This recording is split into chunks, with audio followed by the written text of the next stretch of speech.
And welcome back to the Upside Sports Network. My name is Michael. After watching the St. Louis Cardinals and Milwaukee Brewers, on to the second part of our doubleheader, the Cincinnati Reds versus the Los Angeles Dodgers. Now, of course, the Reds are struggling to start the year, as much as many of you would expect. They've sold off a number of pieces. Jesse Winker, their all-star left fielder. They traded away a starter in Sonny Gray. They're looking to trade Tyler Mahle and possibly Luis Castillo as the season goes on. For the Dodgers, it's all about World Series for them this year. Regular season victories aren't going to matter much, just as long as they get into the postseason is going to be the main thing for them. Should they get there, they should have a lot of success. A lot of imports on this team now. Mookie Betts came over from the Red Sox a couple of years ago. Of course, is a perennial MVP candidate. Freddie Freeman, who did win the World Series last year with the Atlanta Braves, is now their first baseman. Trey Turner, who came over from the Washington Nationals, is now their shortstop. Corey Seager left the team and went to the Texas Rangers. 10 years, $325 million deal. Max Scherzer left the Dodgers as well, 3 years and $143 million there. So the Dodgers have lost a number of pieces to this team, but they are still quite a formidable bunch. They did bring back Clayton Kershaw.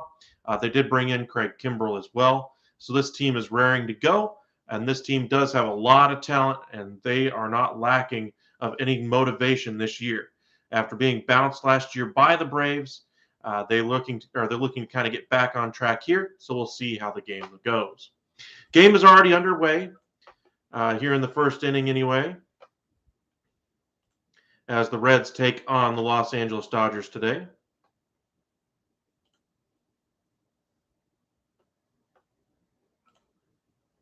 Hunter Greene is on the mound for the Cincinnati Reds in his second start of the year. Young prospect there. Dodgers have 20-game winner Julio Urias on the mound for them. As we see Freddie Freeman strike out there, Hunter Greene off to a decent start here. Trey Turner did get a hit in his first at-bat. No Mookie Betts in the lineup today. Justin Turner due up next. Reds in their half of the inning went down 1-2-3. Urias moving quickly in that first. Hunter Greene, it's all about getting experience here at the major league level, and today he will learn a lot against the Los Angeles Dodgers. A lot of eyes on him today. Greene tries a pickoff move, trying to get Turner leaning. Turner, one of the fastest players in all of baseball.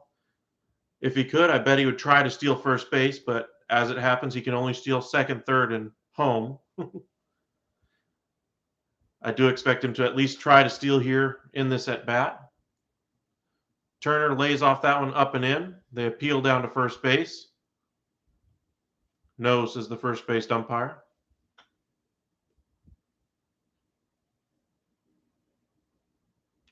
Reds, of course, as I mentioned, sold off a number of pieces before the season started. Even with a lockout-shortened season, lockout-shortened off-season anyway, spring training, they weren't able to get all their pieces and all their ducks in a row. Trying to shed a lot of money, and they did so by getting rid of Sonny Gray. They moved to Eugenio Suarez, their third baseman.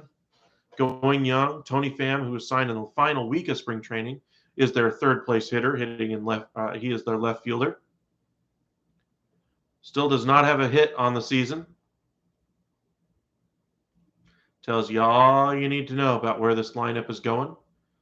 Joey Votto, longtime Cincinnati Red, probably is not going to go anywhere to finish out his career or chase down a ring like you see a lot of players do. Sounds like he wants to be there.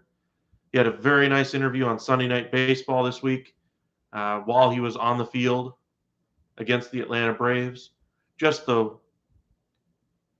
the motivation he has for playing. He actually gave a real answer for why he wants to play the game, what he sees, how he's working on his technique, focusing on that, how it really drives him to really keep going. And he wasn't just, this is what I do, this is the process. No, it was a real thing.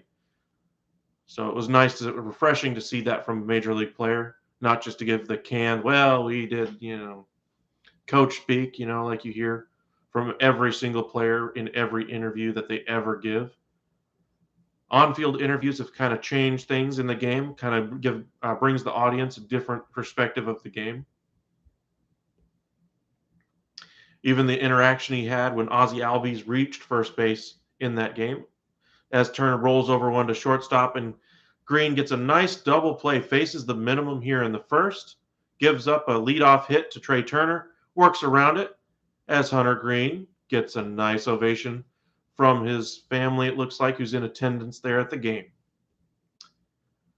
But back to Joey Votto. In that game when he was on first base, Ozzie Albies reached first base, and it was kind of funny saying, hot mic, hot mic, hot mic, like 6 different times until Albies finally understood what he was actually talking about. Players like to cut up whenever they're with the other player on the or other team on the field anyway. Didn't want him to get in trouble for some of those things. Ever the good guy, Joey Votto. He is due up first for the Reds in the next half inning, as Urias will come out for his second inning of work. Dodgers today go with Trey Turner 1, Freeman 2, Turner 3. Max Muncy is your 4th place hitter. Rios your DH. Taylor is your 6th place hitter in right. Bellinger in center in 7th. Gavin Lux in left hits 8th. Austin Barnes is your catcher and hits 9th.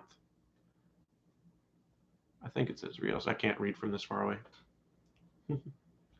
But that's your lineup for the Dodgers. Farmer was your leadoff hitter for the Reds at short.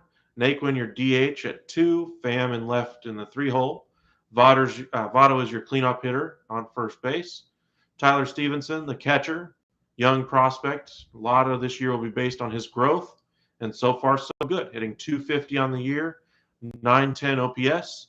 Solid production out of your catcher. Aquino hit that home run last night for the Reds late in the game. However, he's still struggling on the year. Only hitting literally 100. He is your 6th place hitter in right. 7th is the third baseman, Mike Moustakas. Still has 2 years and about $38 million left on his deal. Hitting .160 on the year so far. Takes over back at third base at his natural position. So maybe getting back to what he's comfortable with, maybe improves his abilities at the plate. Drury is taking over today at second base, with Jonathan India coming up lame in last night's game as well. And then Fraley is your center fielder batting 9th.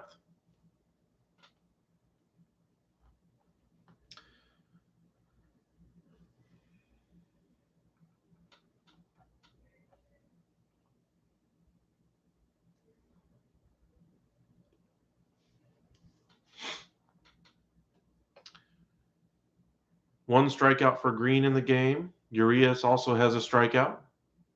Urias had a tough outing the last time. Looking to rebound nicely here. So far, so good. Appreciate all of you joining us on a Saturday night for some Saturday night baseball as we watch the LA Dodgers take on the Cincinnati Reds. Dodgers, the heavy favorite in the game, of course. We'll see if the young pitcher Green for the Reds can keep them in check and keep them in the game as the game goes along. Gave up that leadoff hit, but able to circle back around and retire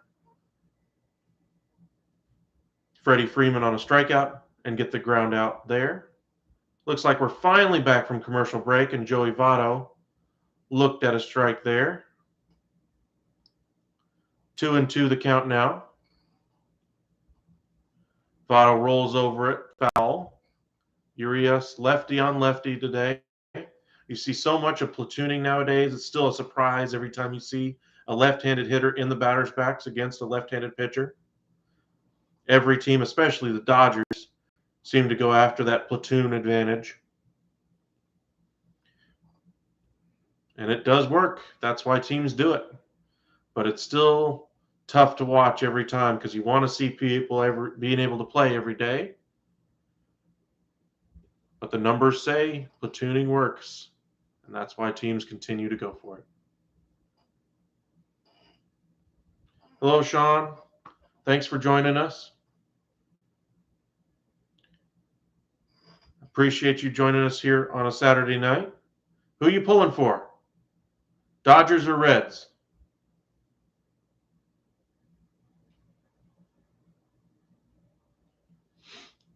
Joey Votto holding strong. Still 2-2 the count.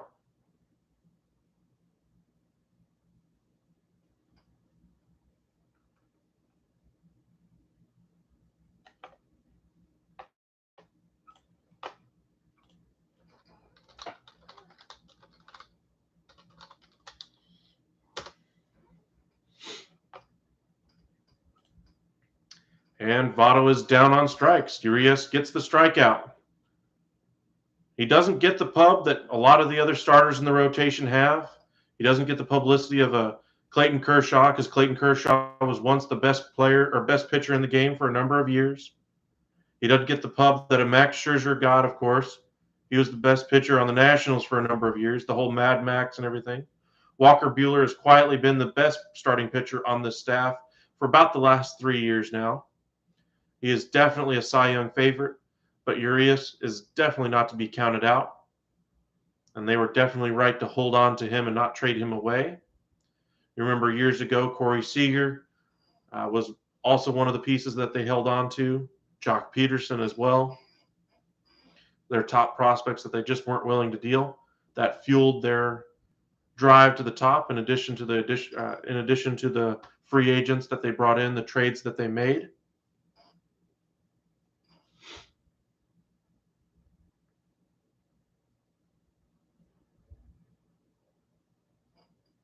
If you're a Dodger fan watching us, which move was your favorite? Bringing in Mookie Betts, Trey Turner, Freddie Freeman. Which move do you think has the most impact this year going forward? You don't have Corey Seager anymore, so maybe that means Trey Turner because he takes over that spot at shortstop. Maybe you believe that Seager's loss and the addition of Freddie Freeman, how impactful that left-handed hitter is in the lineup. Maybe you think Freddie Freeman is that guy. Rolls over it onto shortstop as Stevenson. Quickly retired there, 2 away, as Trey Turner makes the play. Freddie Freeman, probably the best first baseman, pound for pound, in all of Major League Baseball. Vladimir Guerrero Jr. definitely is making a claim as the best offensive first baseman. But for the all-around player, give me Freddie Freeman.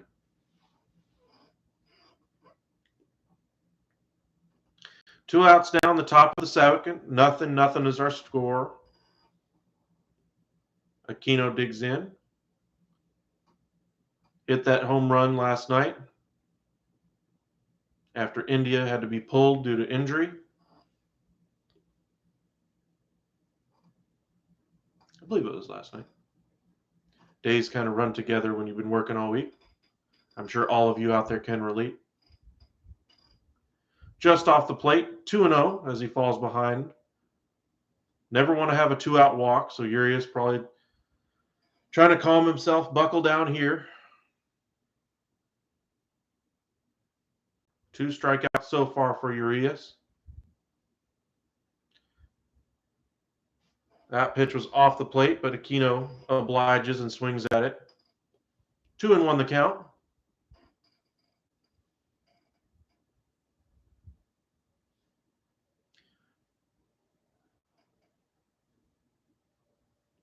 And the pitch. Down the heart of the plate, Aquino able to fight that one off. It's now 2-2.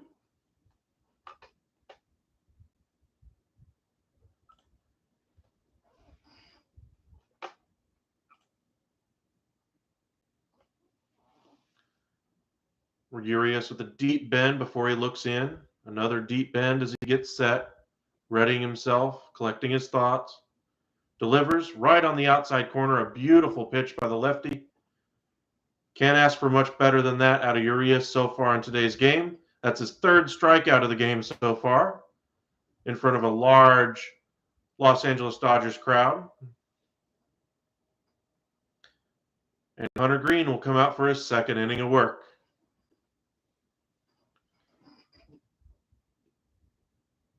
Early on in the season, the Dodgers seem to be clicking on most cylinders anyway. They'd still like to see Cody Bellinger, after he struggled the last couple of years and has struggled to show signs of life, especially towards the end of last year. They'd like to see him get back on track. get back in kind of an MVP groove.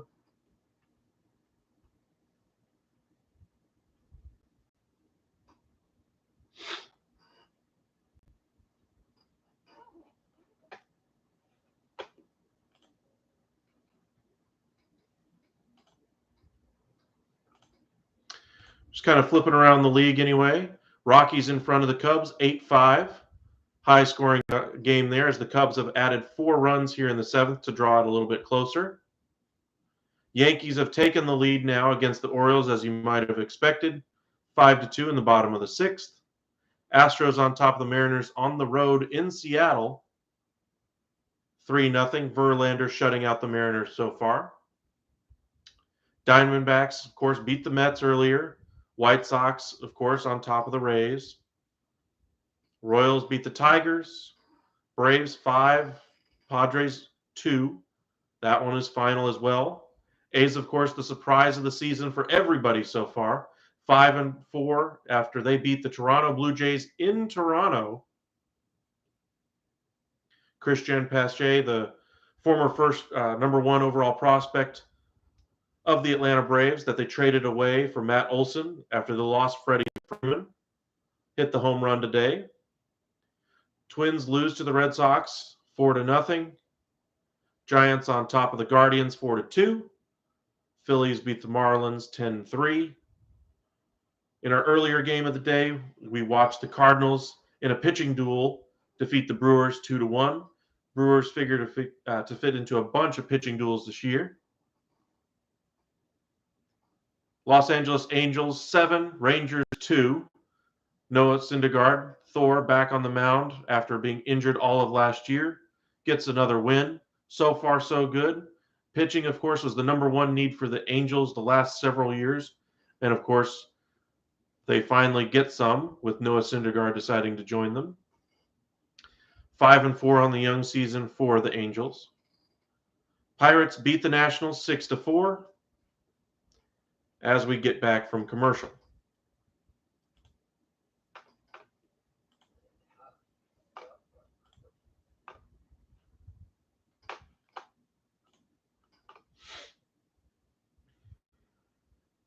Hunter Green out for his second inning of work.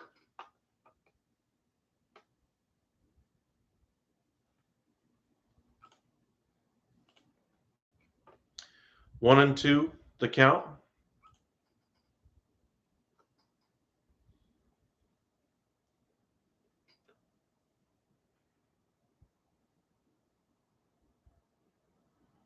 Shakes off the sign, and then they use the pitch column a little bit different there. 101 mile an hour pitch there.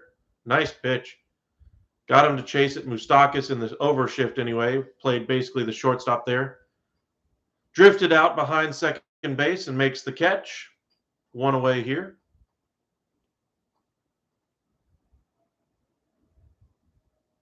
And Max Muncy is retired.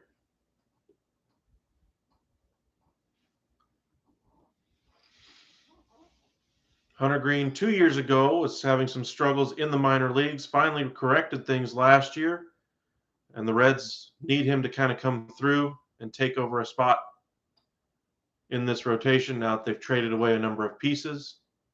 Shouldn't be too much pressure on him, though, because they are not expected to win a lot of these games. Mainly looking at process and performance more than in result. Strike one there to Edwin Rios, number 5 hole hitter. Off the plate, Stevenson lets that one go to the backstop, unable to backhand that one.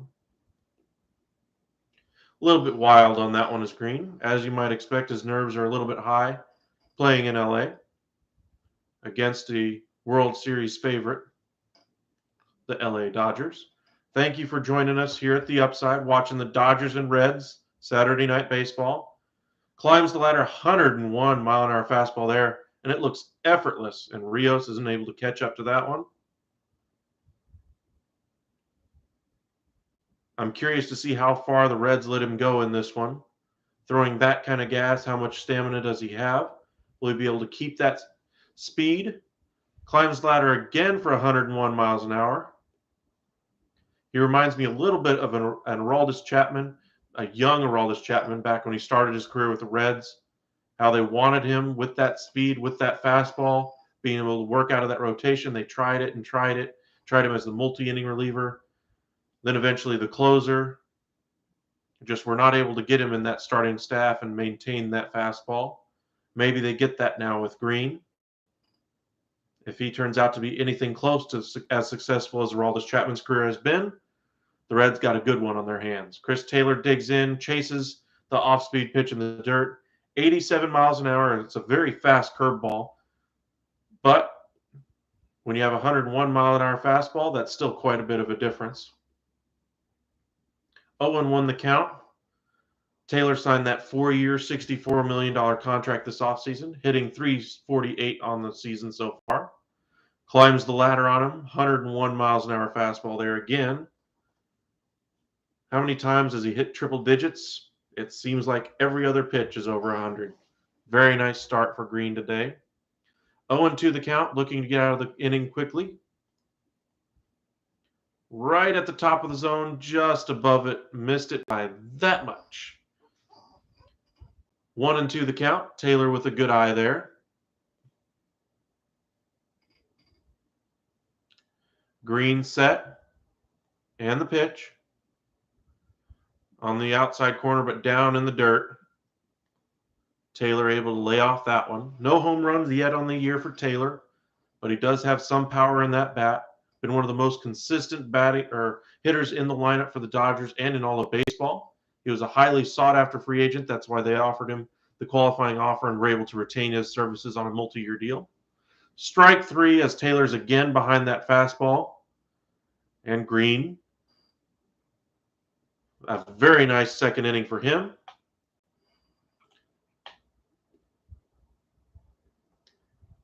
As he was able to strike out 2 more LA Dodgers.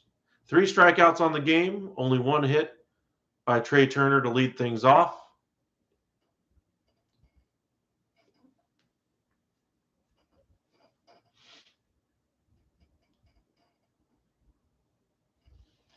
Let us know in the comment section what you think of the game so far. You think Green is going to be a phenom for the Cincinnati Reds? It seems like they always have 1 or 2 every few years in the pitching side. Luis Castillo a few years ago. He probably gets traded around the deadline or after the season by the Reds this year, as they probably will not pay him a second contract as they look to retool this lineup and team as a whole. Moustakas due up first for the Reds, followed by Drury and Fraley in the next half inning. Moustakas, the former Kansas City Royal, won a World Series there. Power hitting third baseman. Moved on, signed a multi-year deal after the qualifying offer kept him in Kansas City for a year. Moved on to the Milwaukee Brewers. Found a little bit of success there. They had to move him around the diamond to find holes for him. Played a little bit of second, played a little bit of third. At the time when Moustakas was brought in by the Reds, they were hoping to win some games, and so they hoped he would be their starting second baseman, since they already had Eugenio Suarez, who was coming off a monster year. Ever since then, though, Suarez kind of went into the back, was not the same player. Moustakas has had about as much success as well. So the Reds kind of looking for some bounce-back years from a lot of different guys. They invested in some foreign imports as well that have not worked out. Expiring deal for Akimara, I think. I can't remember the name, but an outfielder that just hasn't been able to hit ever since he came over to the big leagues. Drury, the veteran, due up second. Started his career with Arizona Diamondbacks. Moustakas fouls that one back. And caught by the catcher. Nice play. Able to get the first out of the inning as Austin Barnes squeezes it. Urias moving quickly again, gets a 1 pitch out. Urias will be held back, of course, due to pitch count issues with the lockout, shortened spring training, not fully stretched out, all that kind of thing. But if you keep giving him 1 pitch, 1 out, maybe he pitches a little deeper than he would have thought originally. Thank you guys for joining us here at the Upside. Let us know where you're watching from, who you're cheering for. As we watch the game together, Brandon Drury digs in. Urias set and delivers. Strike one to Drury there. Here in the top of the third, 0-0 is our score. Urias moving quickly. Remember PitchCom being used by catchers this year to relay the signal instead of signing it to the pitcher this year. Some pitchers are, of course, still choosing to stick with the old method. The hope was to reduce the worries about sign stealing, but the byproduct of that has been an improved pace of play, which is great for the game of baseball. Drury hitting 286 with a couple home runs on the year. Lays off that pitch, up and out of the zone, eye level. The first really off pitch that Urias has thrown so far today. Missed his spot, and Urias calms himself as he settles back in with a deep bend and looks into the catcher. 2-1 the count to Drury, the 8th place hitter in the Reds lineup today. And the pitch. Up and in, missed it by a fraction. Also, the robo-ump probably is going to be a thing next year. That pitch almost caught the corner. Didn't look like it coming out or watching it live, but it almost, at the very end, caught the very corner. And when it does hit any part of that strike zone next year, if robo-ump is there, that will be called a strike. High strike there, fouled off by Drury. 3-2 now. 92-mile-an-hour fastball.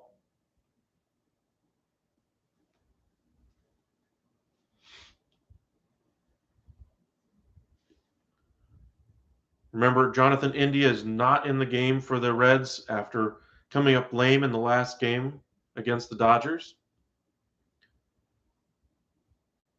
So Drury will be the second baseman for at least the next few games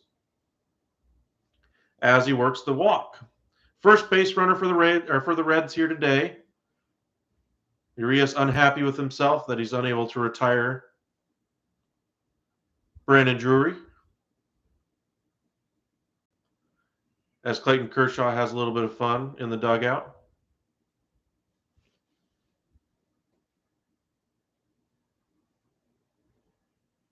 Ninth place hitter here, Fraley, center fielder for the Cincinnati Reds against Urias.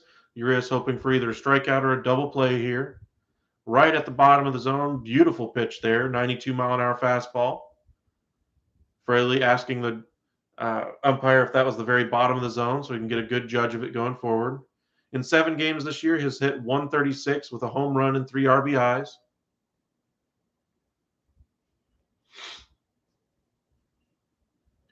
Another beautiful curveball there. A couple of great pitches there by Urias. Just painted right where he wanted to. Nods his head in approval. Gets a nice little cheer from the crowd. 0-2 the count. Fraley digs back in, down 0-2.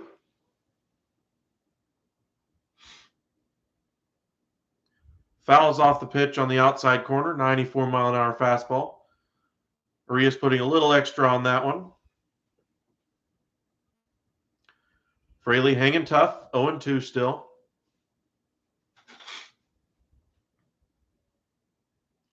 Appreciate y'all joining us here on a Saturday night. Watching some Dodger baseball. Watching the Reds take on the Dodgers. Hunter Green. Oh, that looked like a strike. And, oh, he slid off the bag. A strike him out, throw him out, double play. 4th strikeout of the game for Urias. Nice play by Barnes. Threw a strike down to second base. The runner did beat the throw. However, it looks like he came off the base, and that's why he was called out. Wow. Urias again faces the minimum. Barnes doesn't even bother flipping the mask. Just grips it and throws. Yep, his toe came off the bag by that much. One thing about the replay and everything that you see nowadays, even if you or when you're watching replay anyway, is that if you see him come off by that much of a fraction, even though the throw beats him by a country mile, and really in the old ways of doing things, he would have been called safe. Nowadays, it's all by the letter of the law. If you come off that base, even by a fraction, it's over for you. And we see a prime example of that right there as Drury is thrown out at second base. Thank you guys for joining us here at the Upside. Appreciate you guys as we get set for the Dodgers half of the inning.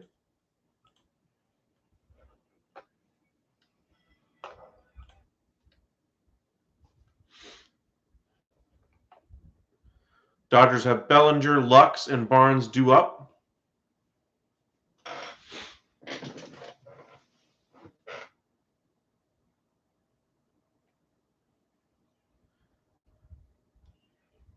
If you're busy around the house, wanting to watch the game and unable to, doing laundry, we appreciate you listening to us as we bring you the Dodgers and Reds here on Saturday Night Baseball.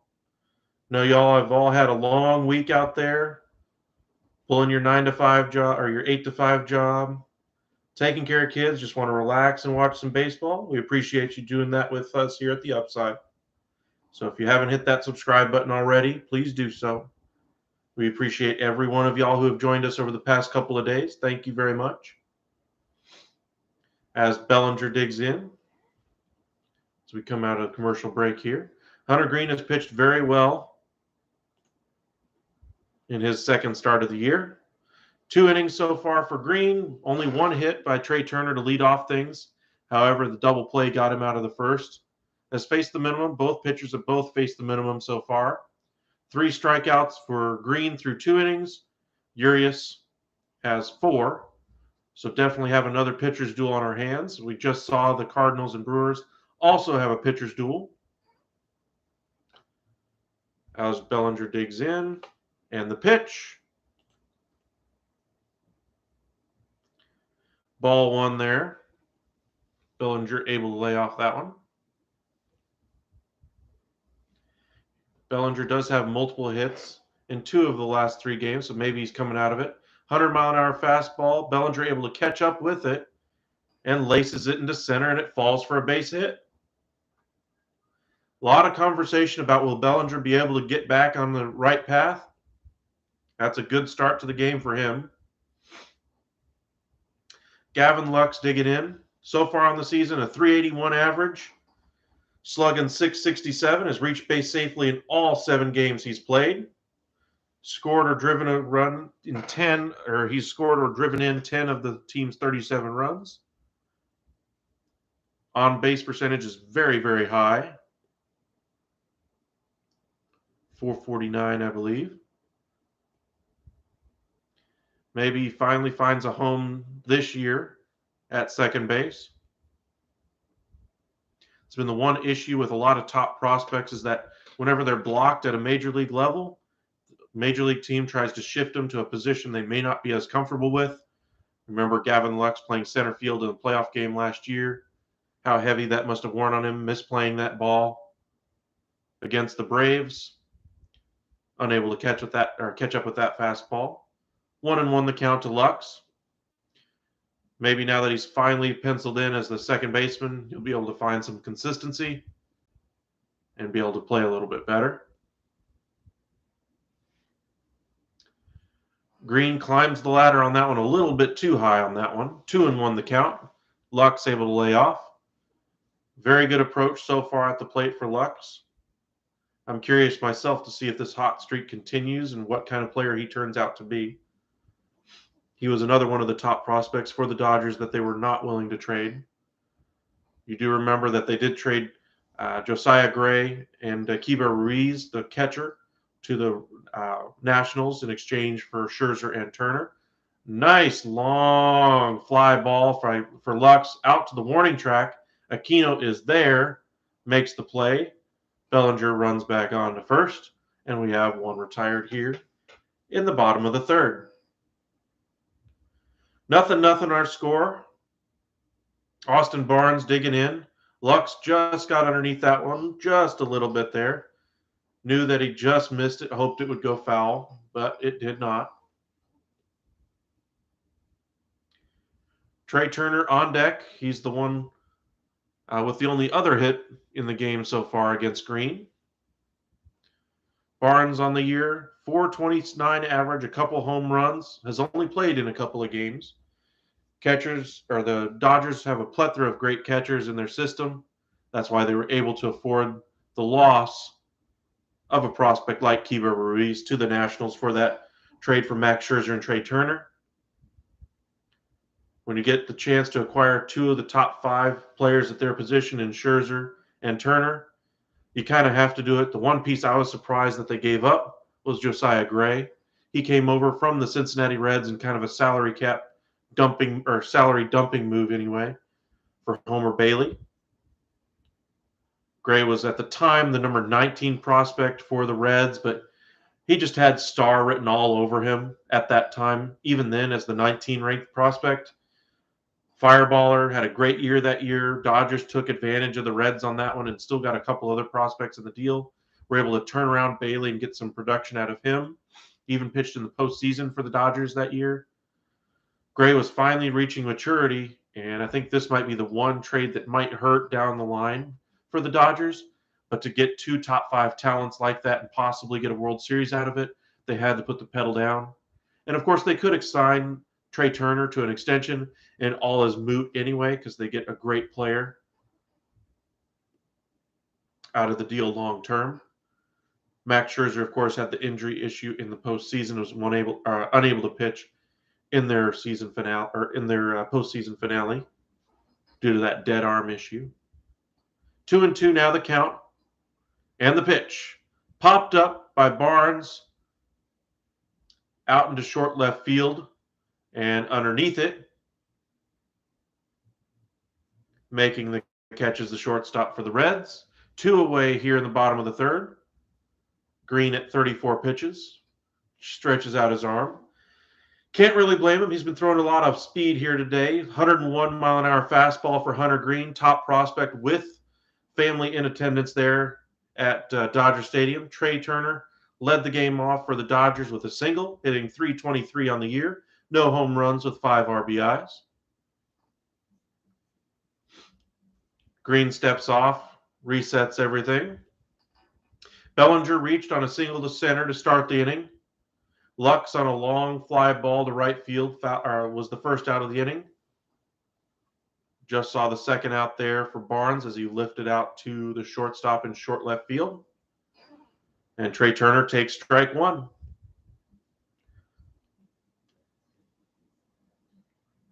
Reds have a bright future with Hunter Green on the mound. We'll see if they're able to flip starters like Tyler Mahle and Luis Castillo and get some more nice pieces. Trey Turner has a 27-game hitting streak dating back to last season. We'll see if he can continue his hot hitting tomorrow, as he's already extended that streak today. 1-1 the count. High fastball again at the top of the zone. Hunter Green is living at that top of the zone with that 100-mile-an-hour fastball. Blows that one by Turner. Turner almost caught up to that one, though. 1-2 the count now to the star shortstop. No Mookie Betts in the lineup today. Very, very high eye level, and Green misses his spot on that one. 2-2 now the count to Trey Turner. Takes a deep breath and collects himself. Very active bat, and he finally starts to calm it down. Green set and fires. Looks like an off-speed pitch that missed very badly in the left-handed hitter's batter's box. Stevenson able to block it and move quickly. Another top prospect for the team, Tyler Stevenson. I think he was a top 5 pick for the Reds, maybe even a number 1 pick. Great catching prospect, able to chase Bellinger back to first by how quickly he was able to pounce on that one. Using the pitch calm. Could be the battery for a number of years for Reds fans, Stevenson and Green. Off speed gets Turner out in front, blows it by him, and the inning is over. Another strikeout for Green. 2 hits now for the Dodgers. Cincinnati looking for their first hit of the game still, as Urias has faced the minimum. As we move to the 4th inning. Thank you guys for joining us for Saturday Night Baseball here at the Upside Sports Network. We appreciate all of you for joining us here. If you haven't hit that subscribe button already, please do so. Please and thank you. Let us know where you're watching from. If you have questions about the Dodgers, who's your favorite player on the team? Who do you think is going to have the biggest impact? Are you worried about Clayton Kershaw and injuries this year? He threw 7 perfect innings the other game, and he had managed to say after the game that he agreed with Roberts' decision to pull him due to the lockout shortened spring training. He admitted even he wasn't lengthened out. That was probably going to be his limit. 7 dominant innings, though, for Kershaw after there was wonders about his health coming into the season. Don't need to push it. It's a 162-game season followed by a postseason with an extra team this year for both leagues. Don't need to push the issue with Clayton Kershaw. Of course, the other starter that's not around right now for the Dodgers is Trevor Bauer. He is on administrative leave with off-the-field issues stemming from domestic violence, sexual abuse allegations as well. So baseball is still very happy to postpone their decision on that one until that's resolved in the court system before having to make their own decision. So I don't expect Trevor Bauer to pitch for the Dodgers this year. Remember, he did sign that mega deal with the Dodgers, 3 years, $120 million. And he is still getting paid while he is on administrative leave. Both the Players Association and Major League Baseball finding at least one thing to be able to agree on. If you remember correctly, the owners locked out the players this offseason after the collective bargaining agreement expired on December 1st. It went well into February, beginning of March before they finally reached a deal. Spring training was only 3 weeks. That's why you're seeing starters not being stretched out and having to go shorter innings. That's why Kershaw was unable to go longer than he did. Jackie Robinson weekend. Jackie Robinson Day was yesterday, April 15th, also known as Tax Day, unfortunately. Sorry to remind all of you. If you didn't get your taxes done, you might want to check on that. Holiday weekend. Looks like we have a first hard hit ball by the Reds, but right at the left fielder. Looks like Lux is out there in left field today.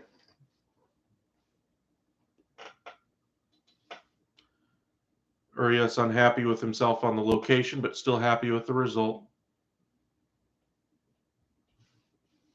39 pitches. Urias still only facing the minimum today.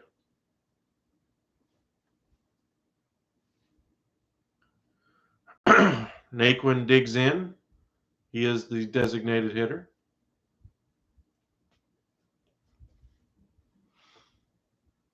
Not your prototypical designated hitter, though, but the National League does have the DH this year. Reds weren't willing to pony up more money, especially when they're trying to shed money. I was still surprised they did sign Tony Pham late in free agency, who is still looking for his first hit. 0-1 the count. Just off the plate. Urias missed it by that much. 1-1 the count.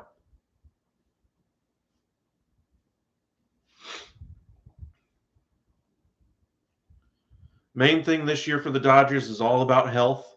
So expect them to platoon a lot of the year. Let a lot of different guys get some at-bats. Bullpen is also going to be one of the key focuses this year for them. Blake Trinan and Craig Kimbrell are at the back end. They no longer have Kenley Jansen. Will they be able to lock games down like they have in the past? Jansen was the best he'd ever been with the Dodgers at the second half of last year. Purely dominant, an 0.86 earned run average in the second half. Naquin fouls off that pitch and it evens the count at 2-2.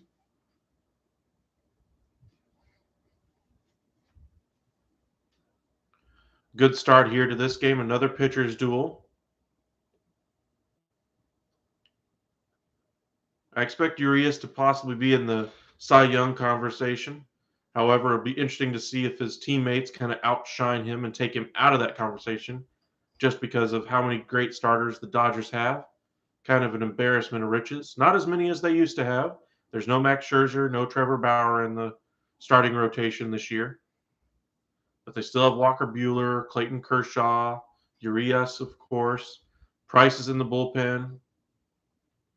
Heaney came over after a rough year with the Yankees. He's not going to contend for a Cy Young, but more depth for the Dodgers than anything else. A number of starters are on the injured list to start the year as well. Dustin May should come back at least sometime around the trade deadline, is what we're expecting. Or at least what the Dodgers are hoping anyway. Tony Pham, 0 for 1 on the day, flew out, still looking for his first hit in a Reds uniform. Has not gone well in his first week as a member of the Cincinnati Reds.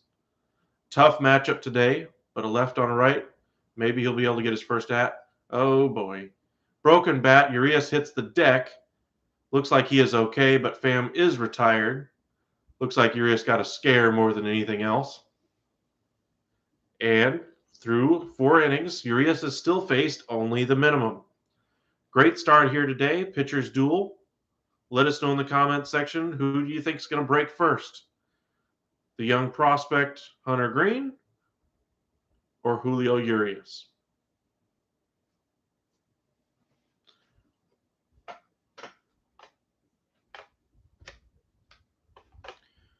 Just going to check in on a few scores from around the league.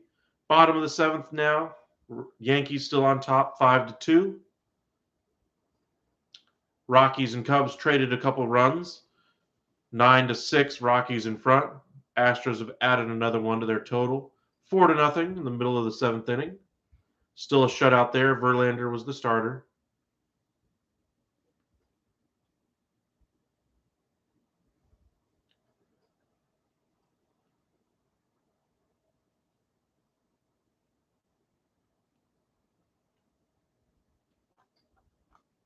Only a few games left going right now.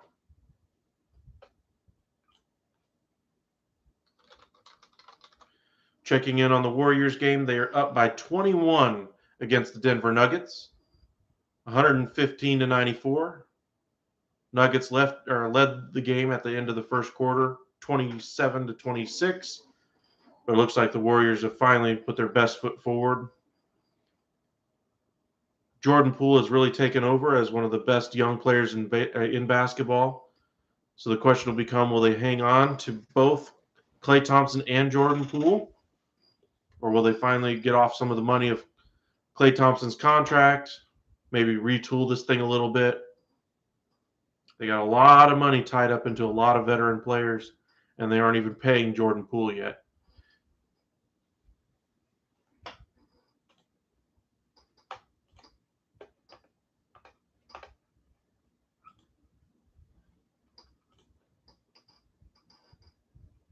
Bottom of the 4th inning, Hunter Green out for another inning of work. Expect the Reds to be very cautious with him. Freddie Freeman was the first strikeout of the game anyway for Green.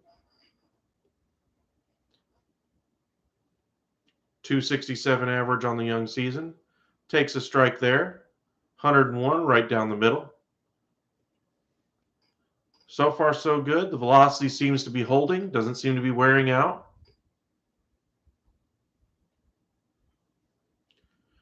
On the inside corner, Freeman able to fight off that pitch, but it was jammed. Throw beats him, and he is retired for the first out of the inning as Moustakas makes the play. Or I can't tell if it was Moustakas, but in either event, Freeman is retired. Justin Turner due up, followed by Max Muncy here in the bottom of the 4th inning. 0-0 our score. Justin Turner hit into a double play in his first at-bat. Trey Turner was out at second. 214 average, no home runs, 5 RBIs. Off-speed pitch by Green, right down the middle. Just resetting the eyes for Turner. 0-1 the count. Fouled off, 101 on the inside corner. Turner checking his bat, making sure he didn't break it on that pitch. Thank you guys for joining us. Dodgers versus Reds here in the bottom of the 4th. A good pitcher's duel so far. Top prospect Hunter Green for the Reds going up against Julio Urias. Urias has faced the minimum through 4 innings. Green has been dominant in his innings as well. Off speed, well off the plate there. Stevenson catches it on a bounce. Reds, of course, are going much younger this year, led by a veteran in Joey Votto and Mike Moustakas, are kind of your old goats to kind of lead this young team through this difficult time. Moustakas has done that with the Reds and ended up winning a title there. Votto's been through a couple rebuilding phases with the Reds now. This one probably the longest extended rebuilding phase for them after they tried to invest in the team, having a number of top prospects come up. A couple of them work out, some not so much. One of their top prospects that did work out, Jesse Winker, they ended up having to give away to save some money on Eugenio Suarez in that deal with the Mariners. Dodgers, with Justin Turner grounding out there, have 2 outs in the inning. Max Muncy up. Stevenson testing out the pitch com. Fastball just off the plate. 1-0 the count to Max Muncy. Don't be shy if you're joining us here for the first time. Say hello. Let us know where you're watching from, who you're rooting for in the game. You watching for Hunter Green? You watching for the Dodgers? Who you watching for?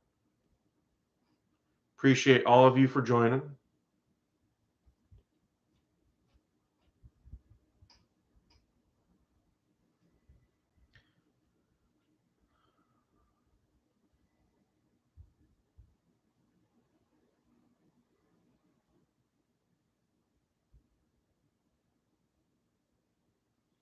Green looks like he knows what he wants to throw. Right on the outside corner, that pitch would have been strike with the robo-ump, but off the plate according to the umpire. You got to have that one. That was beautiful. That was just paint. Beautiful pitch by Green. 2-1 the count. Muncy grounds it to shortstop, though. 101-mile-an-hour fastball, and the side is retired. Votto with the stretch gets Muncy, and Green keeps them scoreless through 4. This high-powered Dodger lineup scoreless so far against a 2-win Cincinnati Reds team. Yes, he does have great stuff. 101-mile-an-hour fastball. I've been wondering if he can keep it up. Through 4 innings so far, he hasn't dipped that velocity at all. Thanks for joining us, Clay. Appreciate you. I'm also curious to see if Julio Urias can keep that dominance going. See how far into the game he can go.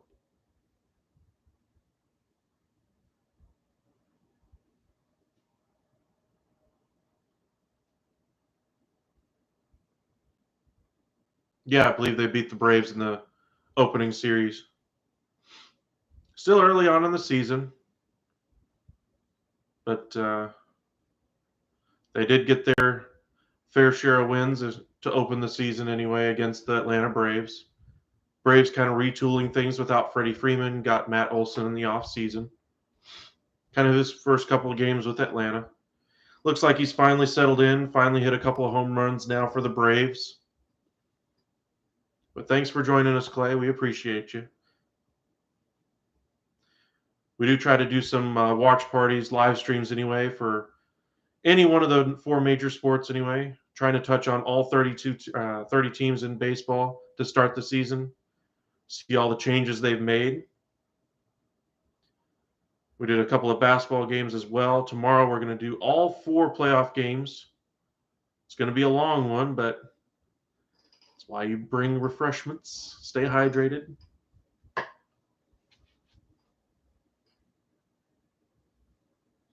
I agree.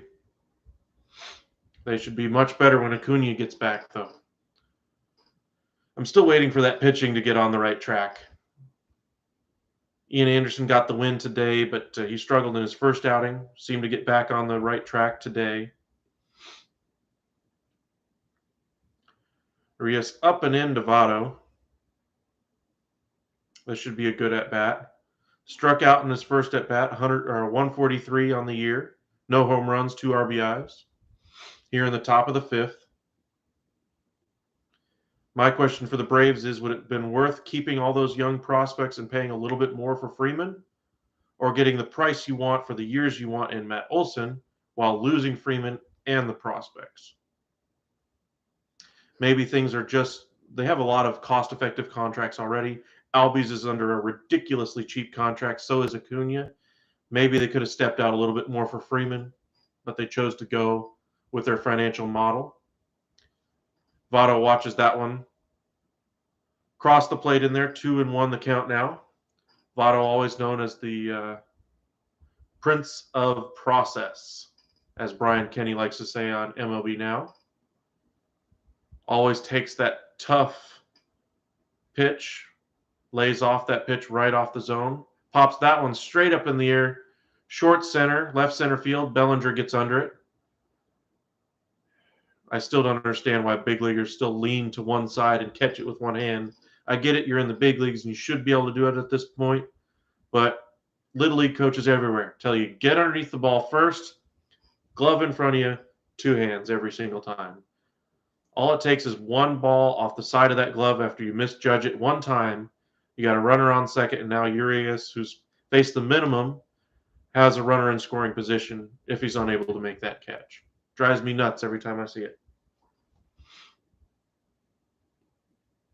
Let the kids play. Well, I'll let them play, but when they mess up, you're going to hear it. Strike one there on a curveball by Urias.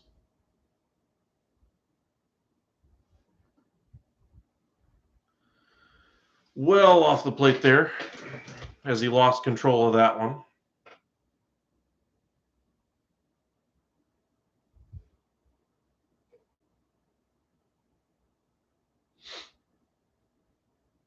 Very true.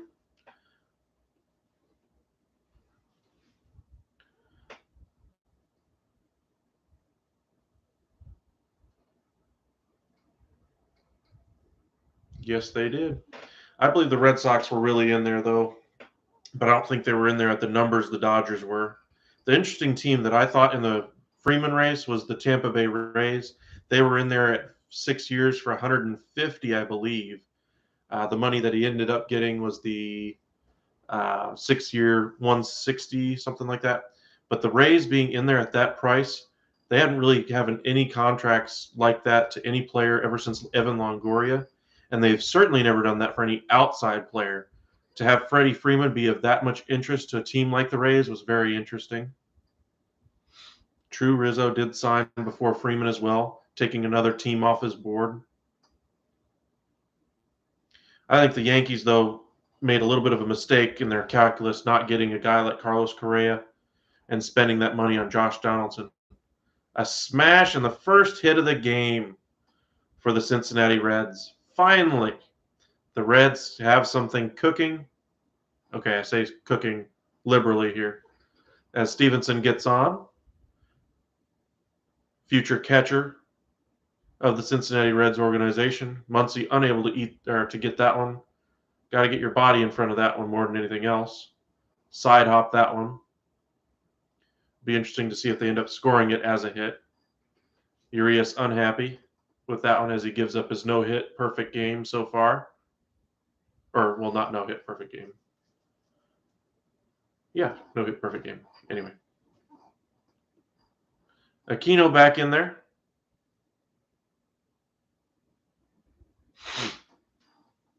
Struck out in his first at bat anyway. Does have a lot of power potential. But yeah, I agree with you. Freeman's contract with the Dodgers works more in the Dodgers' favor than it does for Freeman. But I think it was more about Freeman once he was basically not given the contract he wanted to at the outset of free agency before the lockout even started. I think that really started Freeman looking around and not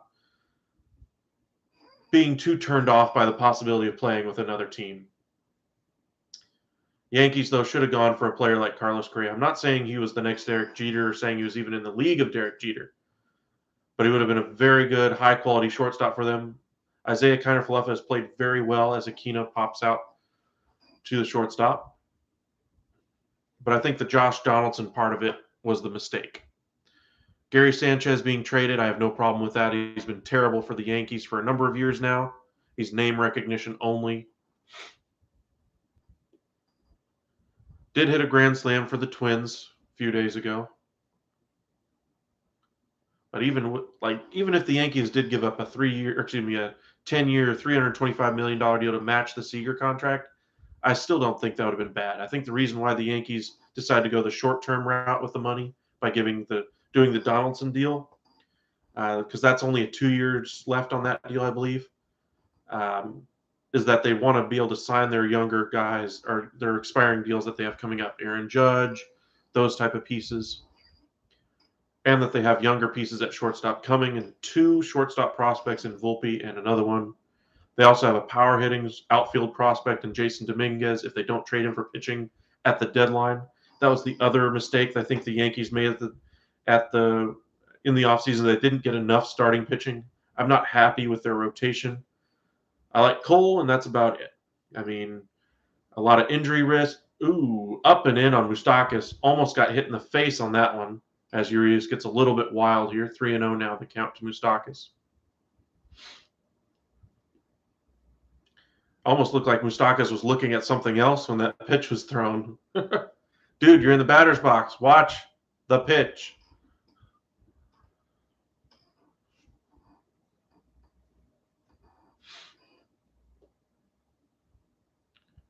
Ooh, just catches the very bottom of the zone there. 3-1 the count to Moustakas as the LA fans do the wave. But yeah, I'm not impressed with the Yankees starting pitching, but of course they'll probably address that at the deadline. We'll see who they end up having to give up to get it done. Maybe they go after a guy like Luis Castillo from the Reds. He's probably going to be one of the top pitching options on the market at the deadline, as Moustakas swings and misses at that one.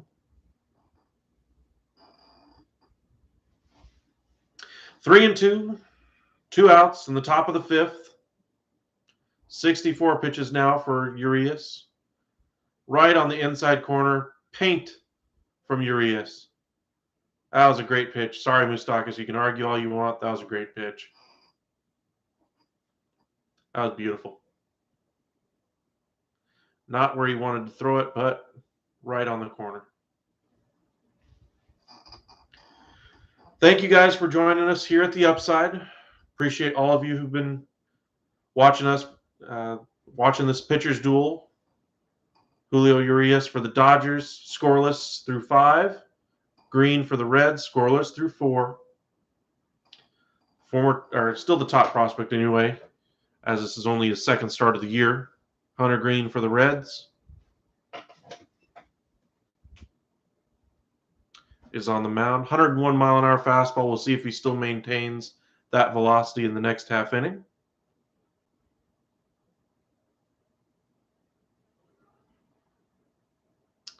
Doing a lot of watch parties over the next couple of days.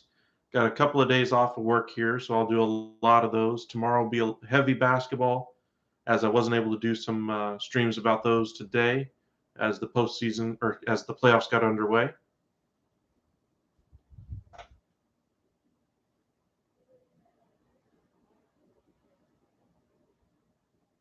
Very true. Defensive stats are always hit or miss from depending on who you ask anyway. To me, the leadership was more the thing that I'm looking at. Jeter's leadership was quite possibly one of the best leaders baseball has ever seen on the field. The way he was able to carry himself through the whole steroid issues as the 90s turned into the 2000s, and then still keeping that team competitive, even through the Alex Rodriguez debacles and the additions of Mark Teixeira and that kind of thing. Jeter's leadership was fantastic.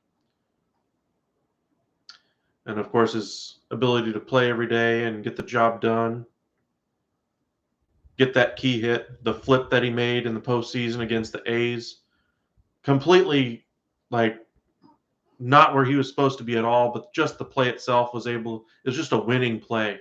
That was fantastic. One walk so far for Urias, 2 hits, no walks for Green. Very nice game so far. But I do think they missed an opportunity to lock up that shortstop position. And then you have 2 top prospects you can either shift to another spot, Volpe and Peraza, to another spot, or you can flip them at the deadline for starters. The game does have an embarrassment of riches now at the shortstop position, but teams are always willing to take on more shortstops. As you can see, the San Diego Padres have one of the best young shortstops in Fernando Tatis, the number 1 prospect in the game, or number 9 prospect in the game anyway, depending on who you ask, and C.J. Abrams taking over that spot since Tatis is out for 3 months. But maybe the Yankees could have flipped Volpe if they had signed Carlos Correa this offseason.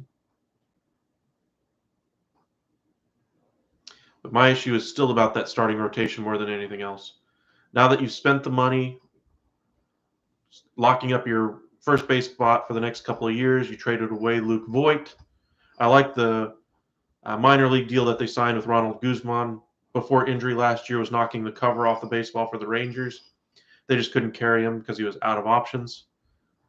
He might make an impact on the Yankees roster at some point. I'm not sure if he's still there, but that was a nice minor league deal I saw them sign this offseason. Double barrel action now for the Dodgers in the pen. Looks like Urias might be limited to that 65 pitch mark after 5 innings. Ooh, check swing. 0-2 now. Looks like a little bit off the fastball now, 99 miles an hour. Looks like he might be starting to wear down. That's what I was interested to see from Green as Taylor goes after that one. Unable to lay off. Thank you for joining us here on Saturday Night Baseball. There's 100 miles an hour. Reached back for a little bit there. Just missed, though. He likes that high strike, so if you're a hitter in this LA Dodgers lineup, gear up for that pitch and lay off the pitch in the dirt. Just like that. Seems like he's got a 3-pitch mix working so far, kind of a changeup that he's able to throw kind of a straight pitch, this pitch with the least movement. The fastball, 101 miles an hour, has a lot of movement on it. And then that curveball, if he can locate it, will be a devastating pitch for him once he's able to locate that pitch. Fastball at the bottom of the zone, line to short, and caught on a line. Farmer makes the play. Nice play by the Reds there. 2 away. 57 pitches now through 4 2/3 for Hunter Green. Top prospect for the Cincinnati Reds.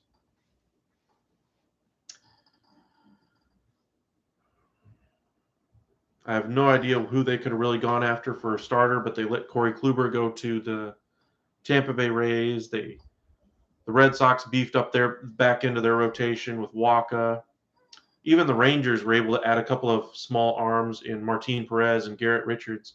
Somebody like that at the back end of the rotation just to give him some innings would have been nice.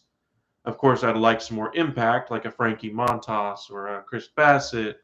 Maybe they still go after Luis Castillo, but I just don't see it. Cashman, to me, is on the hot seat if this Donaldson deal doesn't work and their pitching doesn't come through.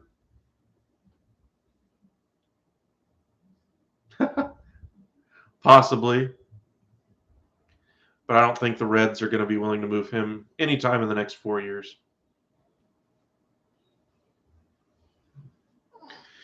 If the Dodgers want him, they're probably going to have to wait till 2026 when the Reds are through this rebuilding phase and are going to have to start thinking about contracts.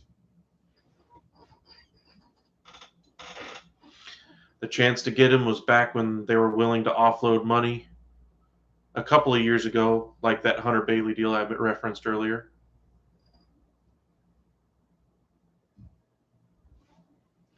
Votto says he's going to play probably 4 or 5 more years, so he might be there for the beginning of the next Reds good team.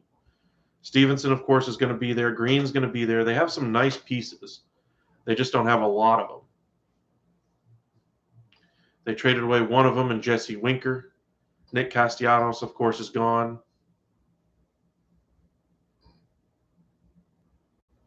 Very true. The other thing is that the whole Prince of Process thing, the pub that he got on a national level from a national TV show that was going after analytics and routinely brought up Hall of Fame ballots and that kind of a thing, will also help his case. Bellinger again makes contact and gets a single there. Bellinger, another multi-hit game. Maybe, just maybe, he could be returning to the Bellinger of old. That pitch was below his knees and able to make great contact on that one. Gets through the shift. We'll see if Bellinger can keep it going. I don't know. What's your vote, Clay? Do you think Votto's a Hall of Famer? Yes, no, if you had to vote today? First base is a very tough spot. For me, he's right on the border. I think even numbers-wise, he's right on the border.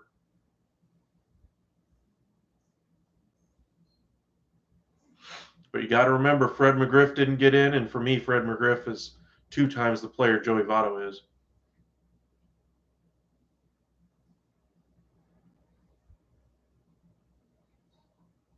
What he did in that era. I mean, they don't really count postseason stats when they're doing the compiling and everything, but just how clutch he was in the postseason every single year for whatever team he was with. Fred McGriff, for me, was money.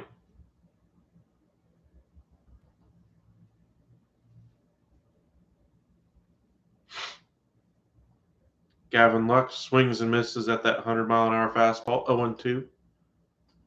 Remember, he had that long fly ball down the right field line in his last at-bat. See if he can straighten it out a little bit here. Green looking to get out of the inning unscathed.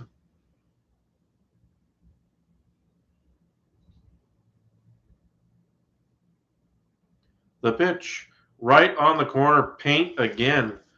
Woo! Green is matching Urias pitch for pitch at this point. If you're a Reds fan, you got to be impressed with what you're seeing right now. Looks like Urias is done for the night. We'll see if Green comes out for another inning. This is everything the Reds could have hoped for, is that he's no longer going to be on the mound after finding 0 success against Julio Urias. If that doesn't tell you how good of a pitcher Urias is, I don't know what does. Even against a lineup like this one, how dominant he was today, keep him in mind as a Cy Young candidate this year.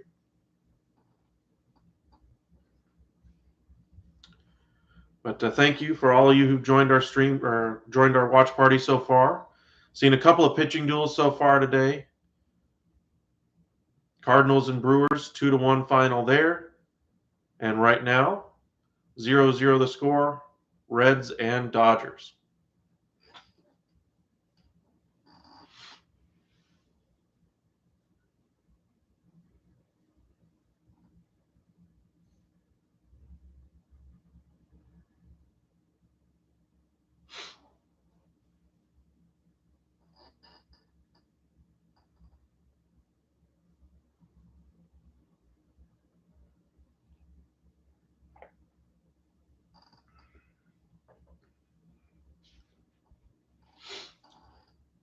Thank you guys for joining again. Saturday Night Baseball. Looks like the basketball is finally over for the day. Warriors beat the Nuggets anyway. Taking game 1. Dodgers look like the last game on the schedule right now. Just checking in on the other scores around baseball. Yankees still up 5-2 on the Orioles. Astros 4-0 over the Mariners.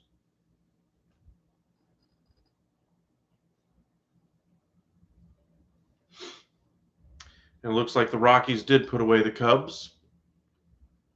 Rockies are 6-2 on the year so far. Who had that one down? Sensatella gets the win, a 2.16 ERA through a couple of starts.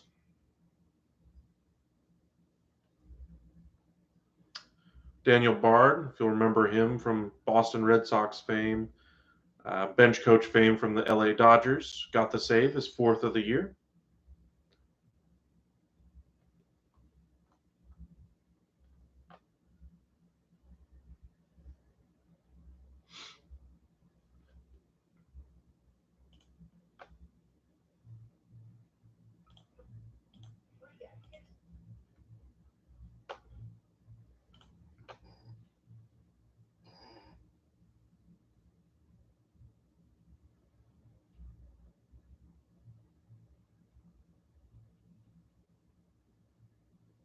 True.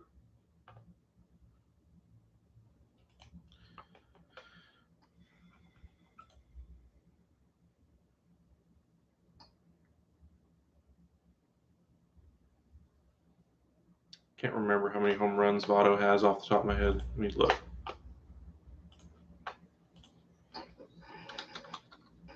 Neither one of them was truly a prolific home run hitter.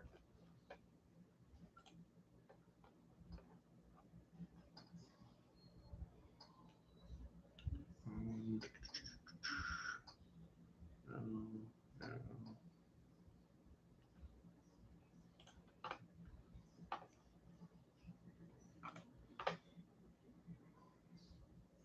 331. I think McGriff's in the 400s, if I remember correctly. Let me check.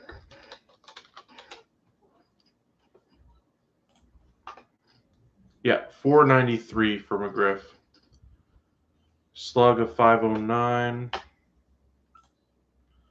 Votto 519, very similar. RBIs, about 1,000 RBIs. I know nobody really counts those counting stats anymore. McGriff has about another 500 RBIs on him. Of course, Votto's got another 5 years left in his career. You hear how a lot of people consider about 60 WAR to be a Hall of Fame level player. McGriff is below that line at 52.6 for his career.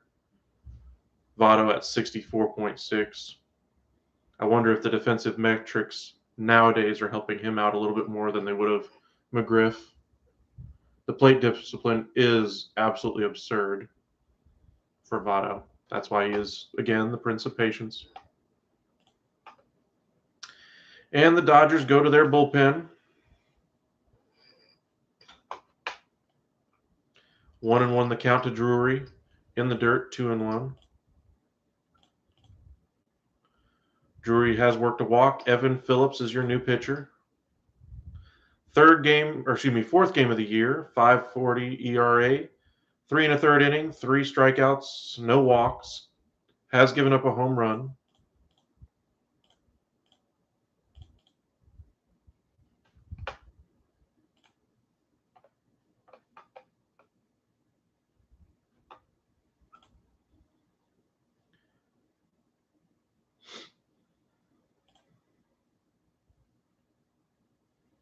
Oh, now we're catching up to live. There we go. 2 outs now as Fraley grounds out to second base. Farmer is up. Urias was dominant in his 5 innings of work today. Matched Green almost pitch for pitch, just slightly better. Green has not walked a batter, I believe. We'll see if he comes out for the 6th. Yeah, I know those counting numbers don't count for much anymore. To me, they still matter. Maybe not as much as they once did, but they still count a little bit. I think the biggest reason why McGriff isn't in the Hall of Fame, besides the whole PED steroid issue and how he wasn't considered one of the top guys during the PED era, is that he was considered more of a compiler. But most players, after you reach a certain age, are more of compilers anyway. Nice curveball there by Phillips. 2-1.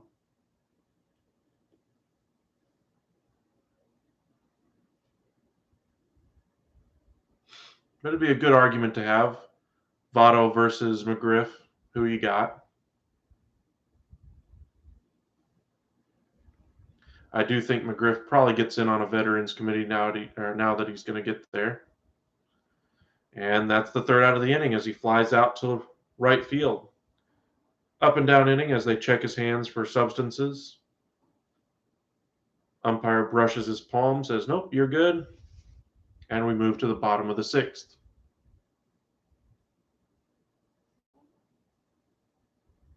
Yeah. He's had that beard for forever anyway. Seems to be his thing. First player I can remember really having one regularly was kind of the Charlie Blackmon And then pretty much every other player just kind of followed suit since then.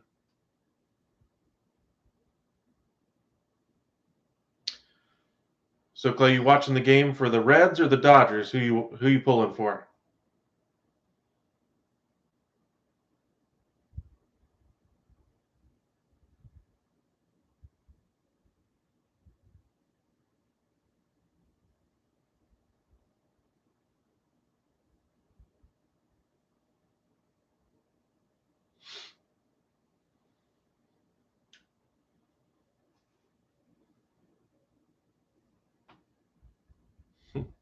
Yep.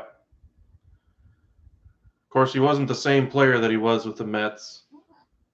He kind of became the actual Justin Turner when he finally got to LA. Mets just didn't really know how to deploy him, it seemed like, at the end of the David Wright era. His bat was always the thing for them, but they could never get it on a consistent basis like he has with the Dodgers.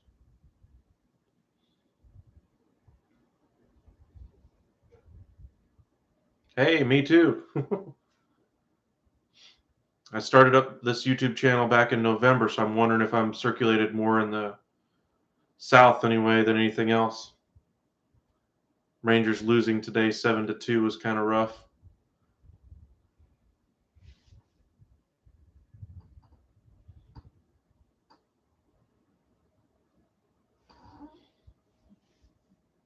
Where do you think they finished in the division?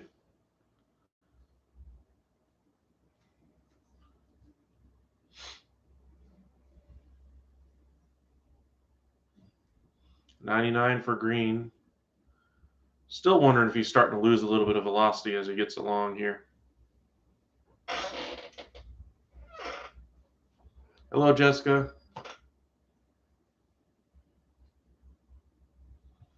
Nice base hit there as Barnes gets aboard. We'll see how much longer Green goes. He's at 68 pitches. We saw Urias got pulled at 65.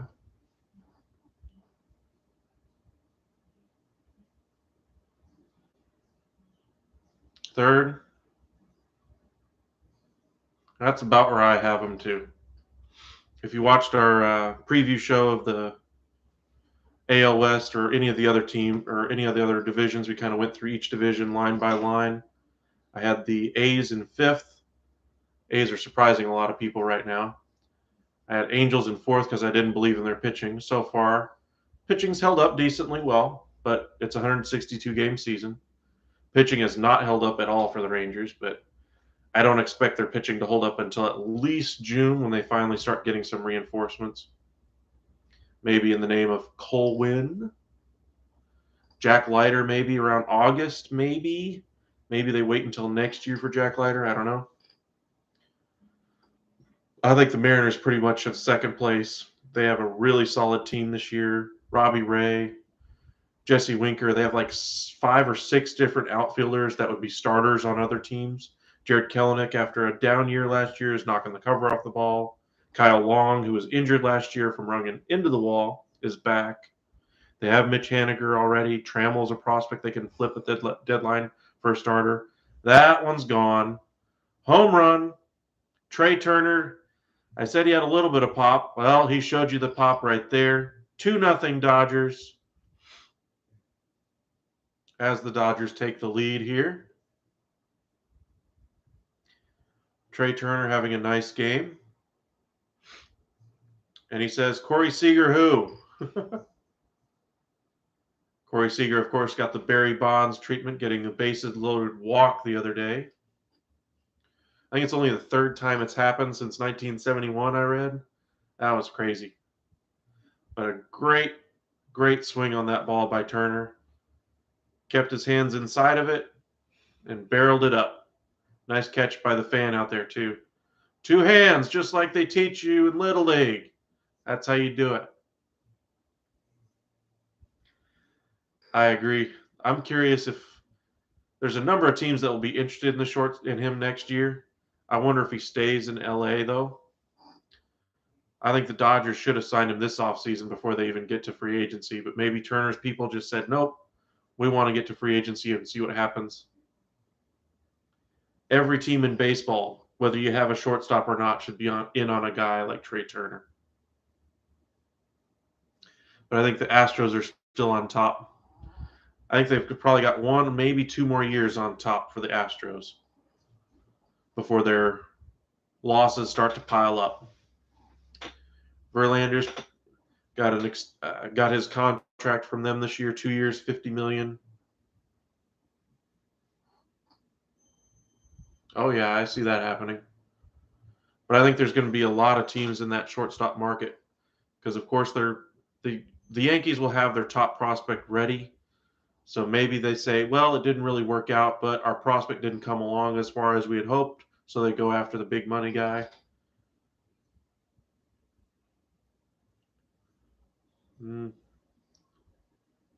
Swing and a miss. Freeman strikes out, but will clearly reach first base as that ball slowly trickles away. Green's finding some trouble here. 76 pitches now, and you got to believe the Reds are starting to wonder if this was a good idea having him come out for this inning. True, but I don't think they're going to play at that price level.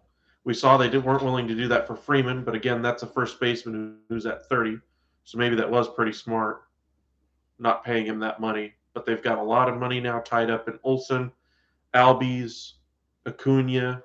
Ozuna's still there for 2 more years on that deal as well. And then they've got their young pitching that they're going to have to pay soon. Everybody keeps forgetting about Mike Soroka, the guy for the Braves is their number 1 ace, but he's out injured.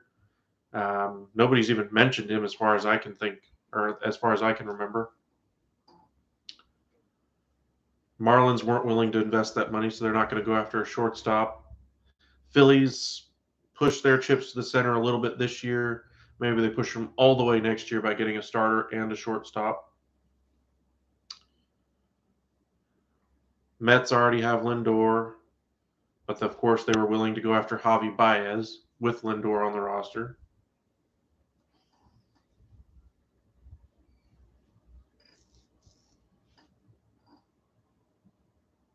Very true.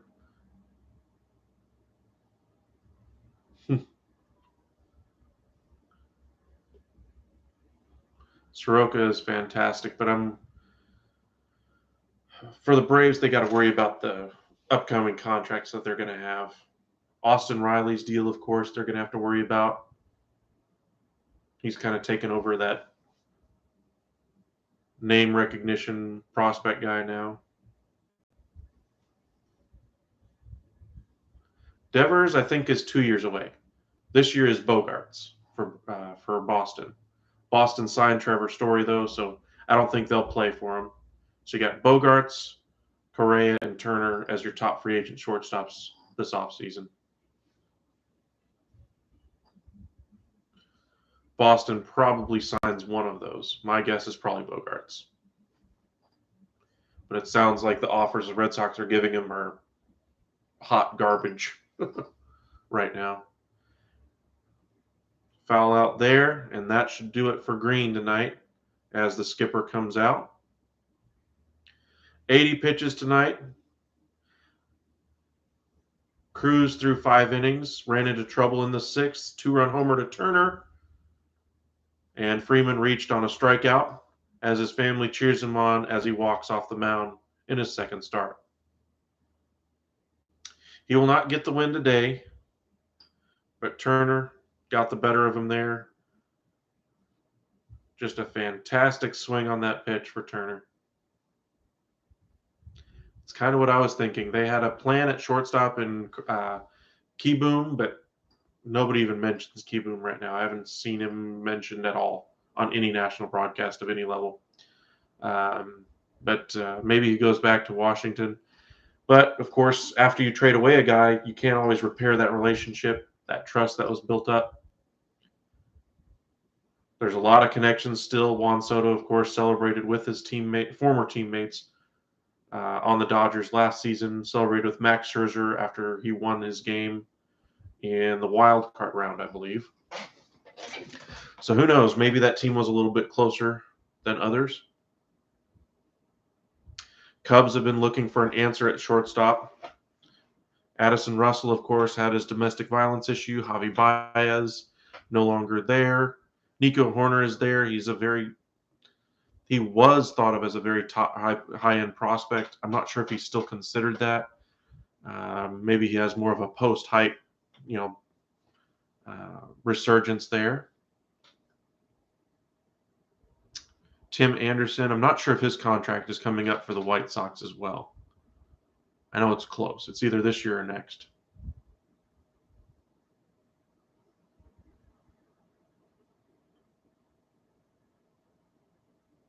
Very true. Although I think this is probably going to be a quick turnaround for the Nats. They got a lot of good young pieces back. Soto's still there. They probably flip Corbin at the deadline and free up money, get younger, get more good pieces, and then go after free agents this year. Nationals will be back in contention probably in the next 2 years. This year is bottoming out, getting a high pick. Next year is about rebuilding, getting those young pieces ready, and then those young pieces will be ready in 2 years. I agree. Dansby Swanson, remember that trade that he that originally brought him to the Atlanta Braves, basically a salary dump. Bronson Arroyo, kind of ridiculous, trading a number 1 overall pick to get off $15 million. Are you kidding me? Anyway, probably the dumbest trade in baseball history. Sorry, Dave Stewart, not a good trade. He does have a very good eye.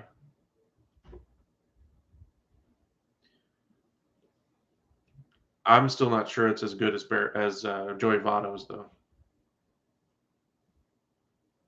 Bonds, I think, while he had a good eye, I think he got the benefit of the call more often than not, more than any other hitter in baseball history. Ooh, way out in front, Muncy, behind 1 and 2 there. Thank you guys for joining us for Saturday Night Baseball. Say hi in the chat. We appreciate all of you for joining. If you haven't hit that subscribe button already, please do so. Dodgers up 2-0 on the strength of a Trey Turner 2-run home run earlier in this bottom half of the 6th inning. Buck Farmer is your new pitcher. 2-2 the count now. But yeah, the shortstop class this offseason will be not quite as good as this one was, but it'll be up there. Those will probably be the first pieces to go. Right on the inside corner, beautiful pitch. Seeing a lot of good pitching today. That was another perfect one.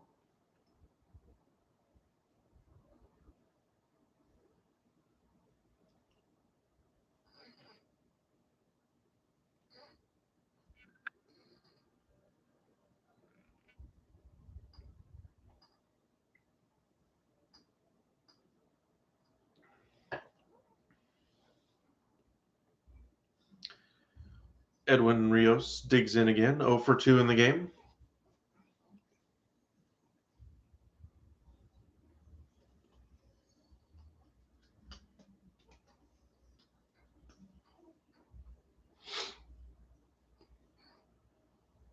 But the Braves are built on those cheaper contracts, though.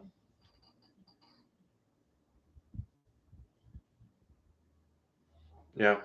I think Soto's always been a better hitter. I was watching the minor league rankings when they were coming up, when Soto was coming up anyway. There was back when Hamels was on the trade block. And the year after we got him, I was looking at, hey, maybe we could flip him. Or maybe it was Darvish. I can't remember who. But anyway, I was looking at who we could possibly trade him to a contender. And everybody was like, Robles is the best prospect anyway for the Washington Nationals. I was looking at what it was possibly going to take to get Victor Robles at the time, and it possibly would have been a straight up trade for Darvish or whichever starter it was that I was thinking of at the time. But I was looking down the list and I saw Juan Soto just down the list, and teams had the option to get Juan Soto at the time. He was very gettable because the team wanted to protect Victor Robles instead. I think that's changed now. So, yeah. I was very happy with Juan Soto's ability. He had a lot of the he was more of the power hitter, kind of like a Nelson Cruz type hitter, whereas Victor Robles was more in the style of a Kenny Lofton type player who could eventually turn into more of a Andrew Jones type player as he got older. True, Tatis was also traded in a salary dump move. James Shields. I swear, general managers trading away this talent sometimes in salary dumps just does not work.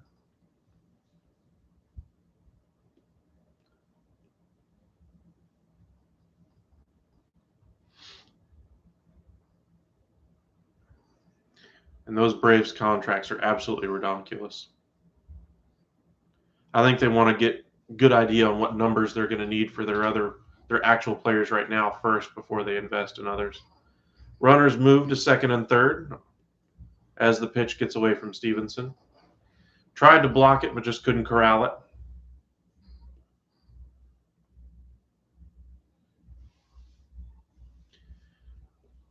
Appreciate all you. Looks like we're up to about 9 people joining us now. Thank you guys for joining us. Here watching the Reds and Dodgers.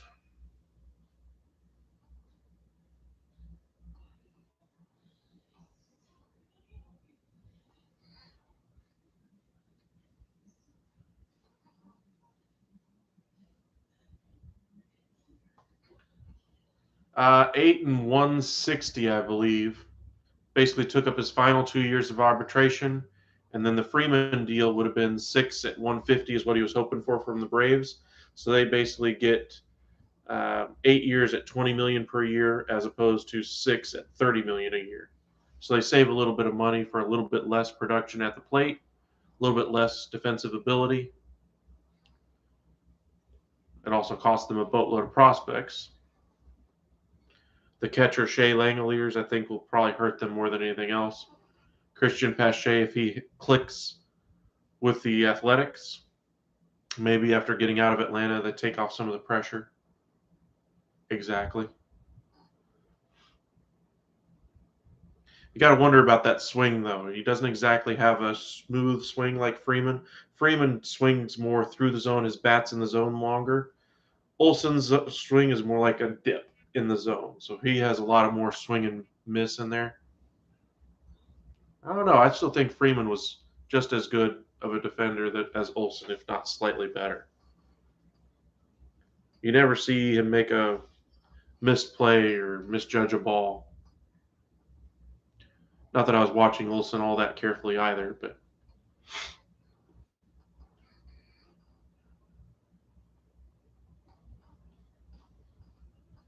I could be convinced. Taylor with a nice hit into right. Oh, Aquino drops it. And that's why the Reds are the Reds. Sorry, Reds fans. Not looking good. 4-0 now as the Dodgers pour on their advantage. Dodgers fans rejoice.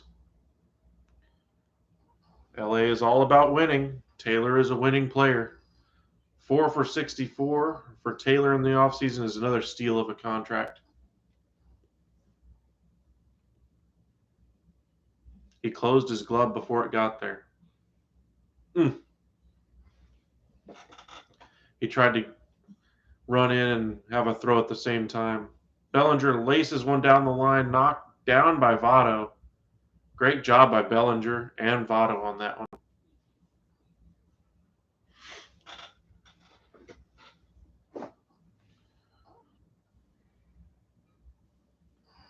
So what do you think Turner ends up getting this offseason? Do you think he beats Seager? 10 at 325? Maybe gets 10 at 340? It's kind of where I think his deal is probably going to end up coming in at. Speed is one of his best stats, or best assets, though. Yeah. Olson had a career, has the last 2 years for Olson have been much better. I'm still worried more about the long-term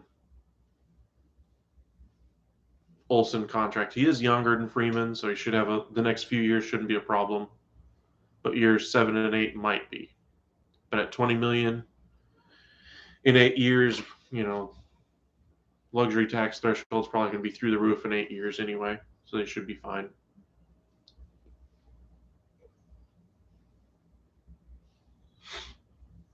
But what do you think Turner's contract ends up coming in at? I'd put down 10 and 340, honestly. Seager was a little bit better hitter, in my opinion, than Turner overall.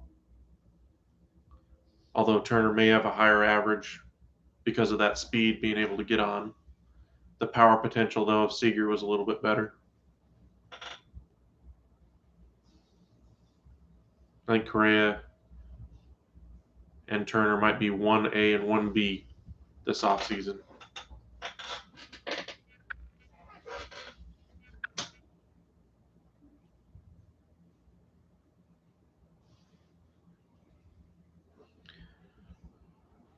Dodgers have been dominant. 107 ERA by the Dodgers pitching staff. Even with their losses on that staff. Impressive. Very true. 10-350. I'm just wondering if a team isn't willing to go to that 350 number just because of the number.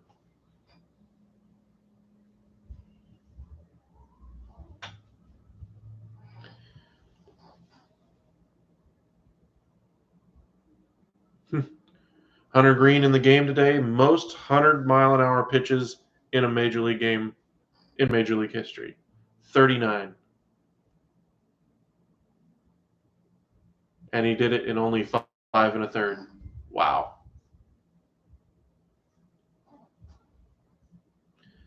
Yeah. I always wonder about the deferral money and how it's going to affect teams down the line.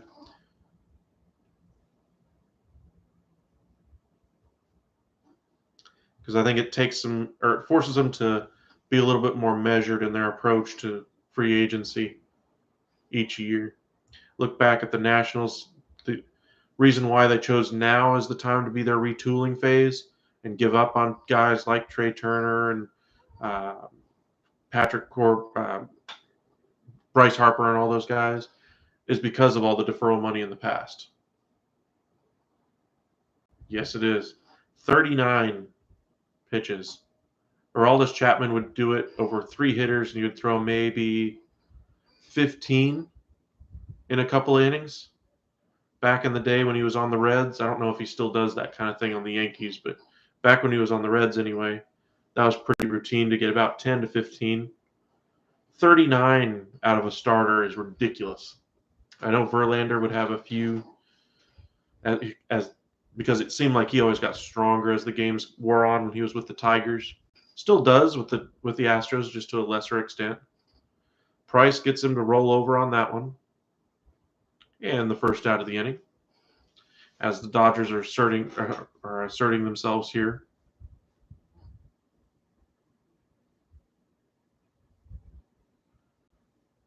True, but they got to be careful not to get themselves in trouble with down the line with their own prospects. Like they still got to pay Walker Buehler. They got to pay Urias.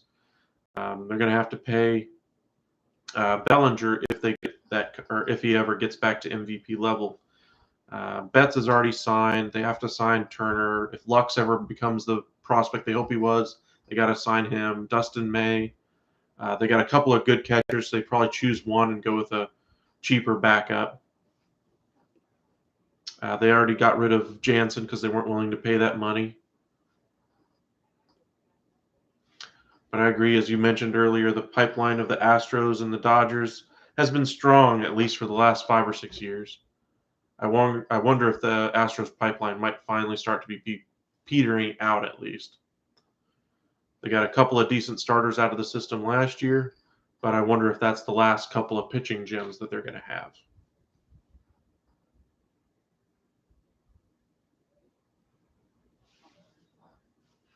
Oh, I'm sure they're obsessed with the headline value. They don't understand what deferred money means. The same dollar you make today is not worth the dollar that you make 10 years from now. Just think about it in the terms of, the price of, buying a gallon of milk, 100 years ago versus today. If I got deferred a dollar in my contract 100 years ago, that dollar wouldn't buy what it bought back then. I don't think players fully understand that because most of them sign their minor league first ever contract when they're just turning 18 years old. They're just looking for the big overall dollar and saying, thank you.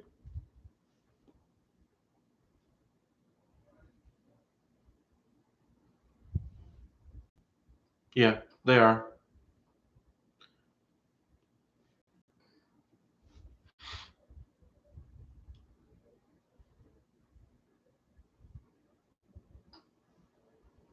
Well, I mean, like the Rangers, for instance, have that injured money or the injury money to Prince Fielder. I think he still counts for 9 million against uh, the tax this year.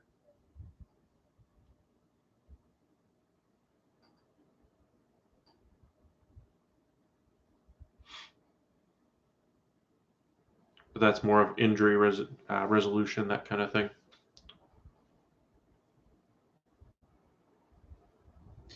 Votto up here takes or gets behind in the count 1-0 or 0-1, excuse me. Nice pitch there by Price, more off speed. 0-2. If anybody can come back from 0-2, it's Joey Votto.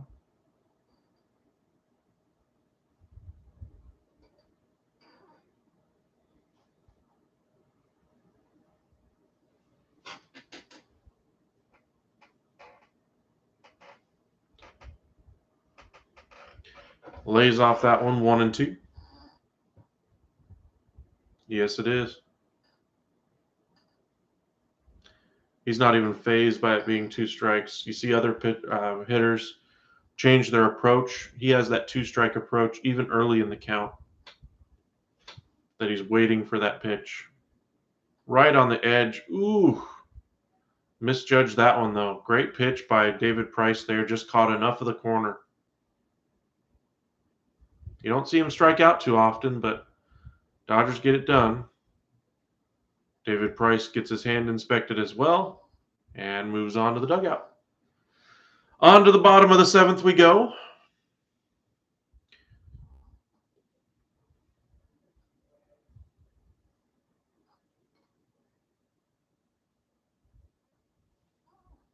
Yes, it was. So you said you were a Rangers fan, Astros, that kind of thing?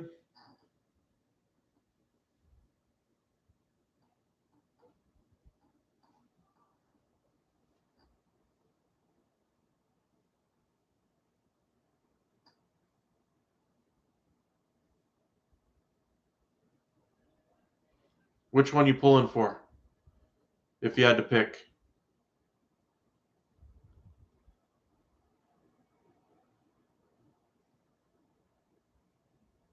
Rangers first, Astros second?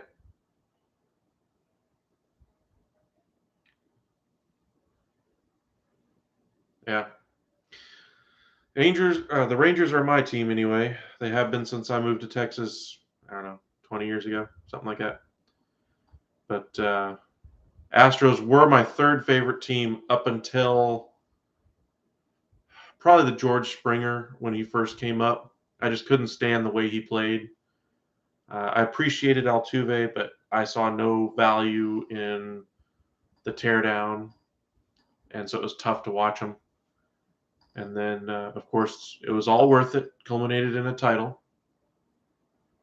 But I'm more of an Astros fan from the Moises Alou, Richard Hidalgo, you know, Biggio, Berkman, Bagwell, those days.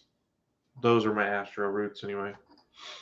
But not since George Springer was there. Couldn't stand watching him as a player. Ugh.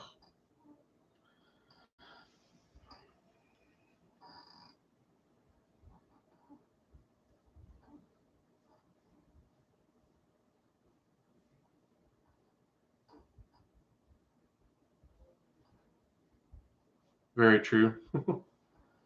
I think we haven't, or the Rangers have an outside shot of getting to the playoffs, but I don't think they'll be anywhere near, postseason caliber, at least until next year. Gray probably slides in realistically in a postseason rotation as your number 3, number 4 starter. So that means you're going to have Cole win, Jack Leiter be really hit whenever they come to the big leagues. Hopefully you get someone out of the collection of Dunning, Otto, Alexi, Hearn, any one of the other starters that they have coming up to really hit. But you really need your top guys to hit Wynn and Leiter. Wynn's been dominant this year so far.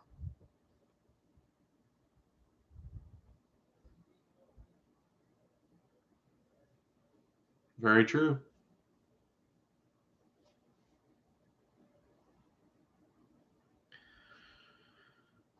Gavin Lux at the plate. 0 for 2 so far. Came into the game swinging a hot bat. Maybe he turns it around here for today.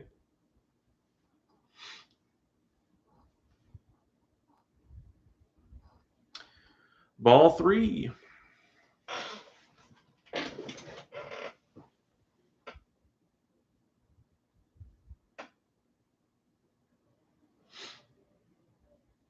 It would have been nice to see Correa actually go to the Yankees just from the storylines of, hey, former Yankees killer, all the Yankee fans banging trash cans in the crowd anyway, and now you're the most celebrated player on the team because they signed you to a big old contract. The storylines alone just have been worth the signing by itself. Nice pitch there. Lux unable to catch up to that one. 3-2.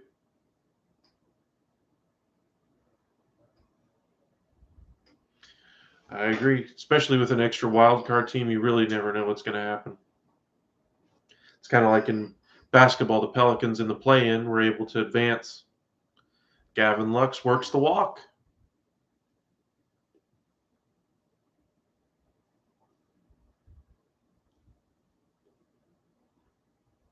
Same thing with football.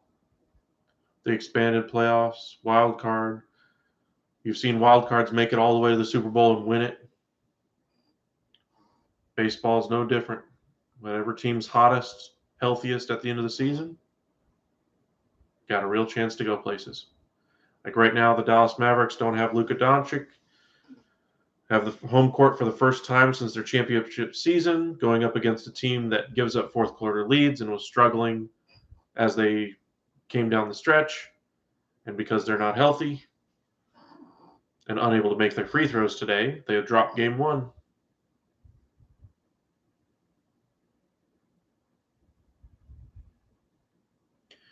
Yeah, I don't think that'll be the case every year, though. I mean, I didn't think Philadelphia was honestly worth the playoff spot. I mean, ugh. I just don't believe in Jalen Hurts at quarterback at all. That's why I think the Philadelphia Eagles made that trade earlier this offseason to give up the 2 picks that they had in this draft to get an extra first-round pick next year. That way they have insurance just in case they want to move up for a quarterback next year. Plus, the quarterback class should be much better next year anyway. Give Hurts another year, let him try to show his leadership, but ultimately, he's a running quarterback who can't find an open receiver. And they're going to go defense heavy in this draft, so there's not going to be much improvement on that offense anyway.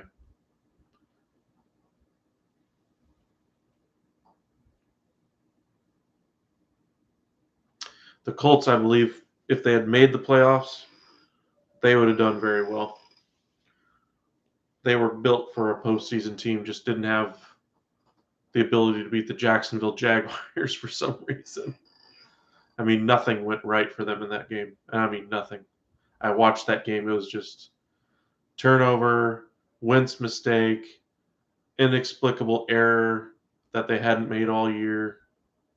Trevor Lawrence having his best game.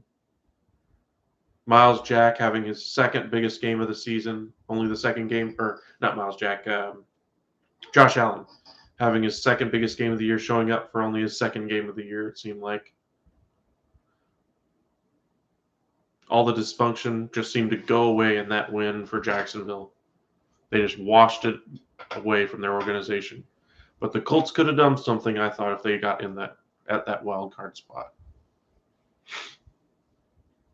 Seventh wild card in the AFC this year is going to be probably just as good as that number 2 team, though. The AFC is stacked. NFC, of course, will still be top heavy.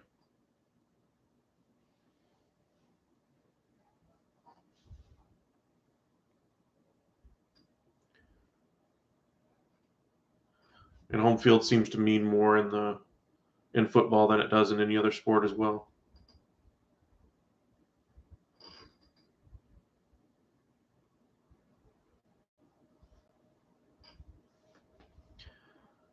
Well, just think about the AFC. You got a bunch of young guys just in the AFC West. All 4 teams are going to be viable. The Patriots, I don't think, did enough to help out their quarterback. So you're talking Josh Allen, and the Miami Dolphins are in a put up or shut up this year for Tua. Pittsburgh's going to have a down year because they're going to go with a young guy at quarterback or draft one next year.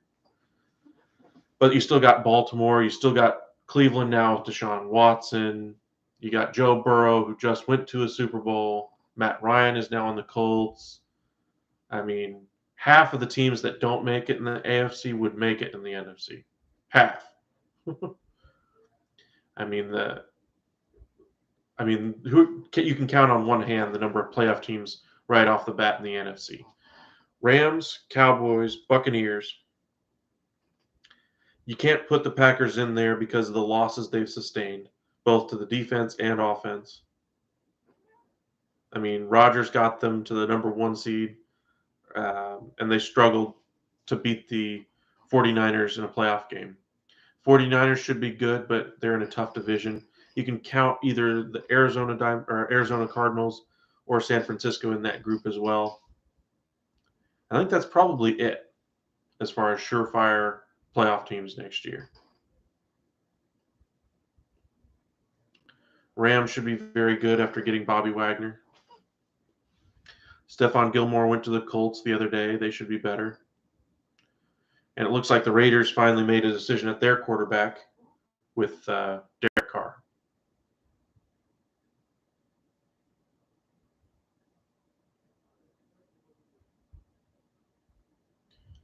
Well, true, but I'm expecting better out of the Bears. Of course, I say that every year, and every year I'm disappointed. And I'm expecting better out of the Vikings as well.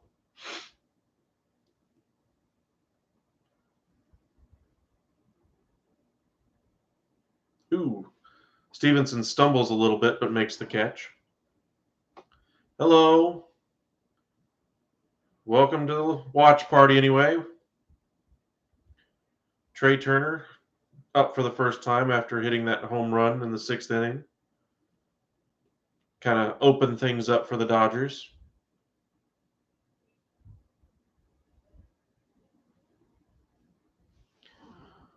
One on, one out, 2 for 3 in the game. Trey Turner led off the game with a single. It started out as a pitcher's duel, and now it's a Dodgers landslide at this point.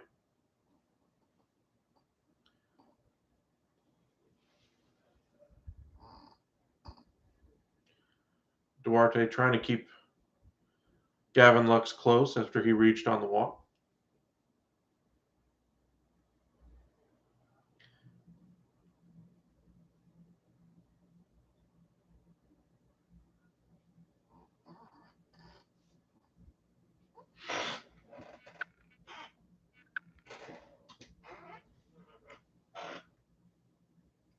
Duarte already up to 17 pitches in this inning, only 1 out.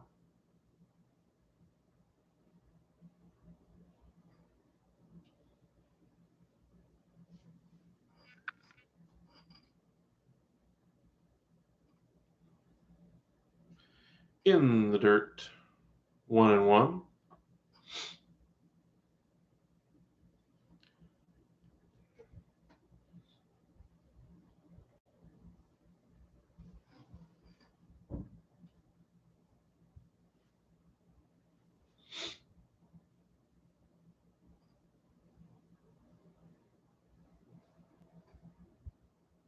Duarte throws over to first again. I think he's paying a little too much attention to Gavin Lux.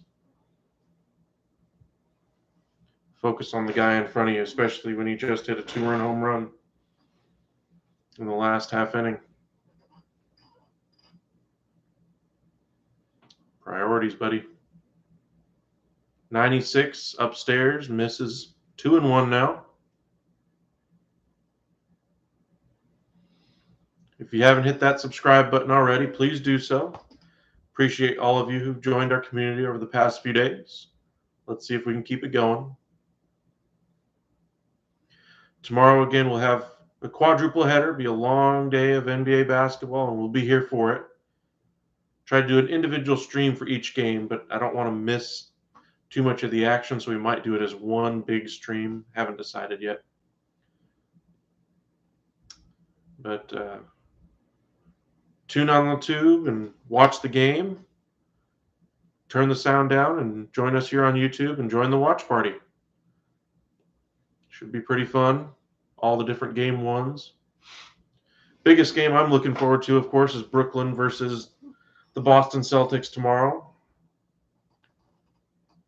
Can Brooklyn finally get out of their own way? We shall see. Did Boston do enough to improve their point guard spot?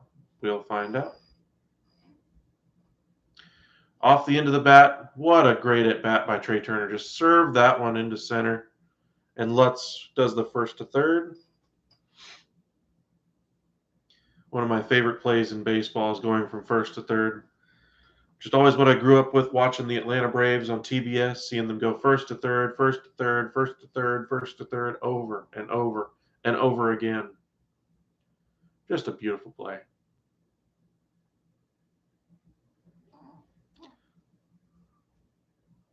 The days of Javi Baez, Andres Galarraga, Andrew Jones, Ryan Klesko, Brett Boone, Rafael Furcal.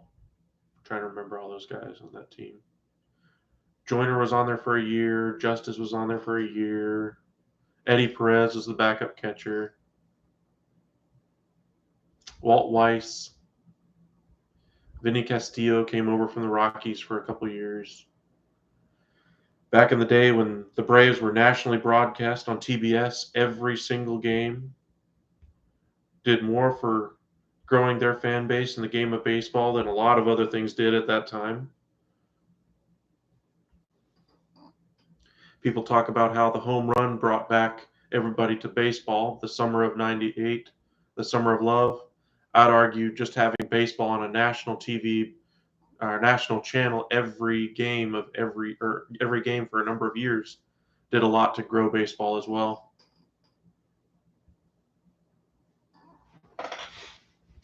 Maybe another team can strike a deal, something like that. Plus the Braves being able to make the postseason every single year, keep them in contention, made the Braves very watchable. Made TBS a lot of money in that process too. Freeman set. Fouls off the pitch. 1-1. Looking to cause a little bit of damage here. Thank you to every single one of you who joined us. Got 89 of y'all now as we gain another one.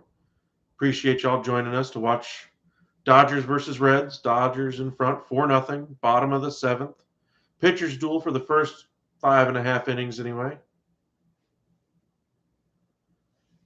Before the Dodgers finally broke things open with a Trey Turner 2-run home run in the last half. If you're a Dodgers fan or a Reds fan, give us a like. Let us know what you think about your team, where you're going. Hey, Skyler, welcome. Off the end of the bat for Freeman, but able to hit it all the way out to the wall. Caught by Fraley, but Lux is easily able to jog in.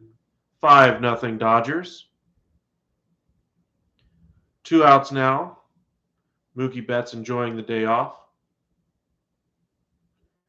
as the Dodgers are setting it in neutral now, kind of cruising to a victory.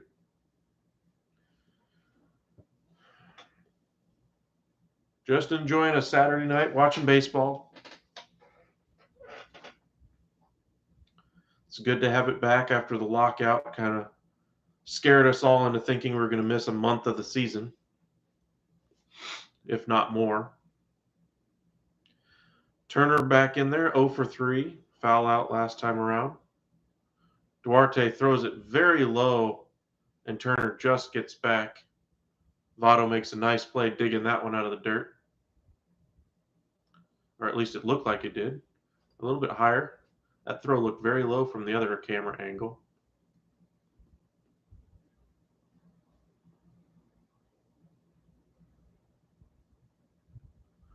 Duarte does pay a lot of attention to the runners on, making this inning drag out a little bit.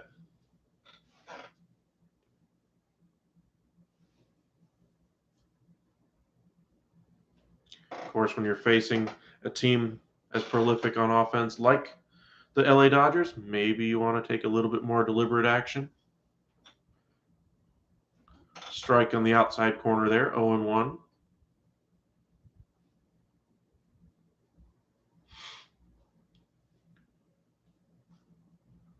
Trey Turner set at first. Looks like he might be going this time. Nope. Turner swings and misses through that one again. 0-2. Thank you guys for joining us.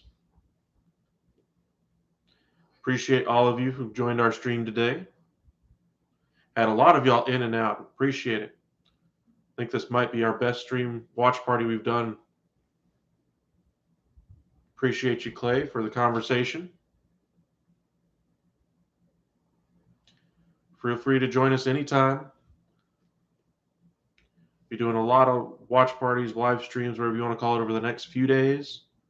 And then work kicks back up again. Probably do a lot of shorts. And then once things settle back down, do some more towards the end of next week. Flies out here, Justin Turner to right field. And the inning is over, mercifully for the Cincinnati Reds. 5-0 now our score as we go to the 8th inning. Dodgers with a healthy lead, comfortably in control of this one, 5-0. Reds offense just hasn't been able to get anything really going today. Pitching duel, Urias was almost perfect through his entire 5 innings that he went through. Green was matching him pitch for pitch through 5 as well. And then in the 6th, ran into some trouble. Gave up the 2-run home run to Turner and couldn't get out of the 6th. And now our score 5-0. Tomorrow we'll start our stream probably around noon, right when the games first begin. I think the first game is the Hawks versus the Heat, followed by Nets versus Celtics at 2:30. That one should be highly entertaining. I'm curious to see just how real Boston is and if Brooklyn can keep everything together.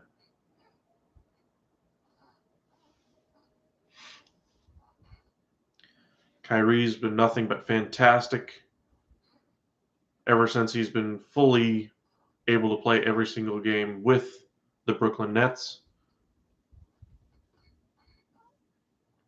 And of course, Kevin Durant is Kevin Durant. Ooh, we get a Doctor Strange preview.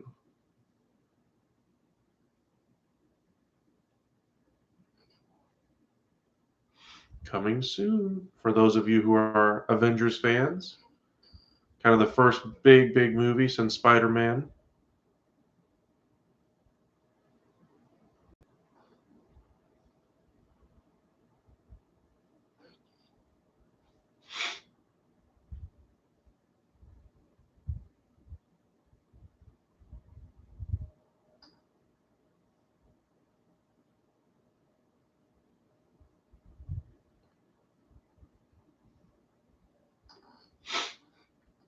Mitch White on the mound. Looks more of a long reliever. He was a good prospect for them a couple of years ago, finally made it to the big leagues. And looks like he's finally asserting his dominance in the big leagues. 3 2/3 against the 6-2 Rockies now. For those of you who are keeping score, the Rockies were not expected to be very good. They've been one of the big surprises so far in a week into the season, along with the Oakland A's, who are 5-4. Tyler Stevenson settles in, 1 for 2 on the day, 2 home runs on the season. Looks like we gained another one to our watch party. Welcome, welcome. Off the plate there, evens the count 1-1.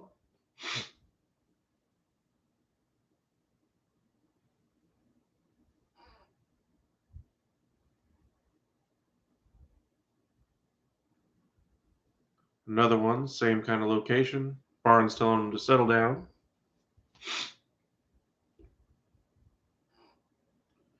Comfortably with a 5-run lead. Just need to throw strikes out of the bullpen. Not really worried about contact at this point. You just want to make the game pass along.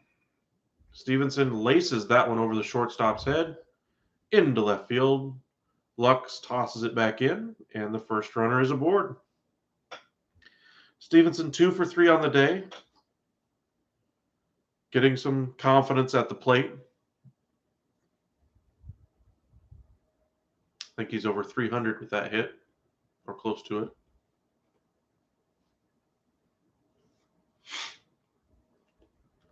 Aquino, after having that bobble in the outfield in the last half inning, digs in.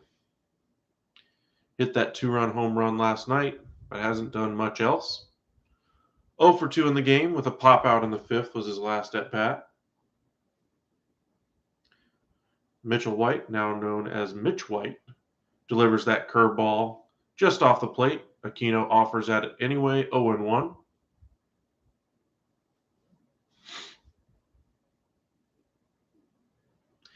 If you're a Dodger fan in the chat, let me know what you think of Mitch White so far. I've been watching his career in the minors the last couple of years, was impressed.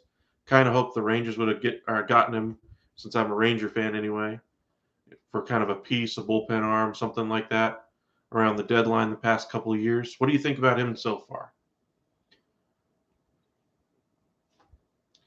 I think he's got future starter potential, but I don't think he'll ever get a chance with this LA Dodger team. They just got too many options.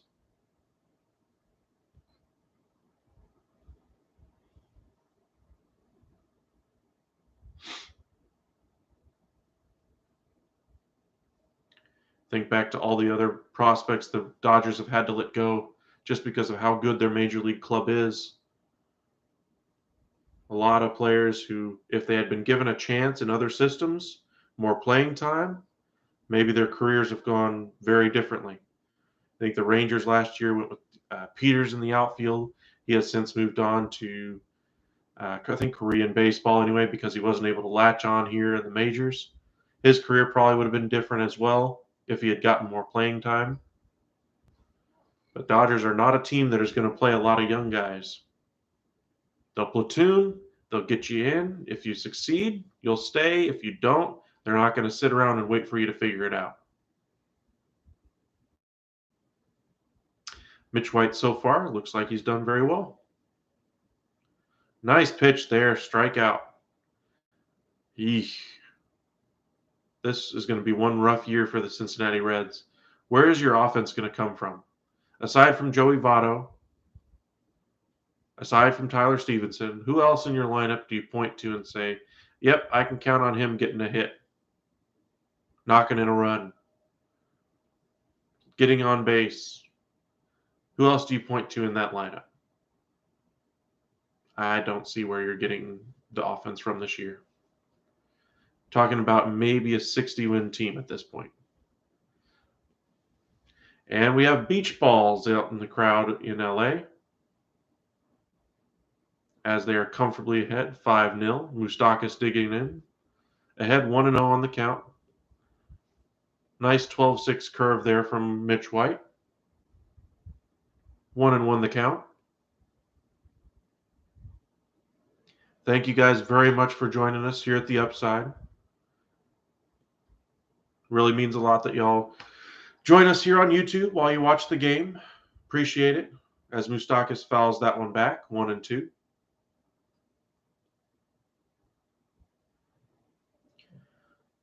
A little bit of a watch party, a little bit of a play-by-play. Try to mix in a little bit of both.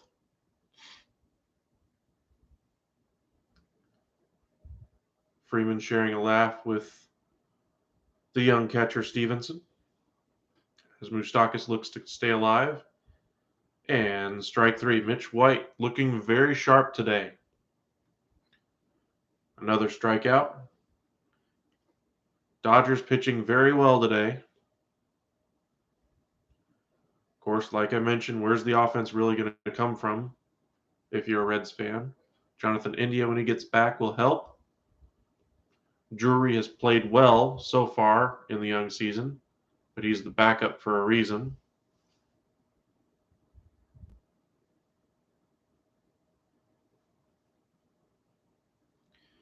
Right at the knees, strike one. That pitch hasn't been called frequently in this game, but they do get the strike call there. 0 for 1 on the day is Drury with a walk, 2 home runs on the year, 4 RBIs.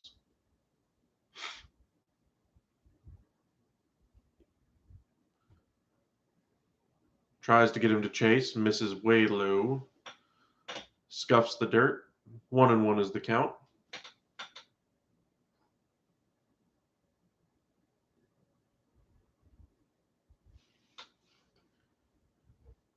Top of the eighth, 2 outs here. Reds are going to need to get something going here if they're going to have any hope of a comeback. Fouls that pitch off on the outside corner, 93-mile-an-hour fastball.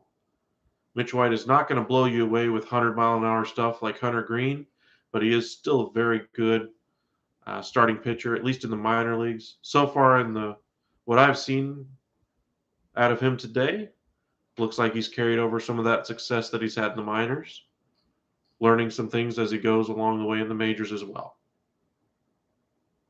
And the pitch. Swing and, I guess he got just a piece of it. Knocks it off against his shin. 1-2, still the count. 2 outs. Base hit by Drury.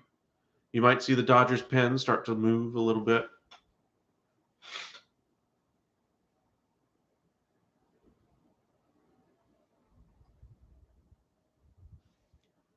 And the pitch. In the dirt again, unable to release that one where he wanted to there.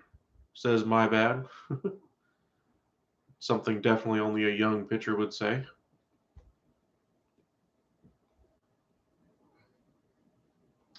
Older pitchers shake their head and just move on. And the strikeout.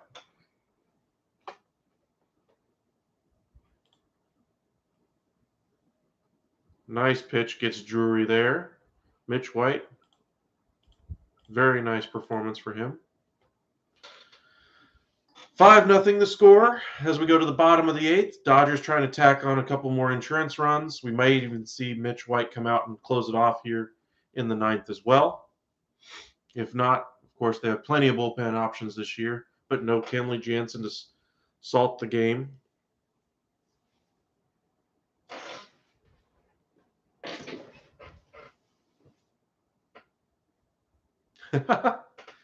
I love Dodger fans. Or, baseball fans in general who see the Dodgers after going after every big player. Green did look great tonight, but the Reds, even if they wanted to trade him, I don't think they will until at least probably 2 years left on his deal. That contract is going to be ridiculously good for the Reds for the next several years. But maybe in 4 years, Dodger fans. Hold out hope. It might happen.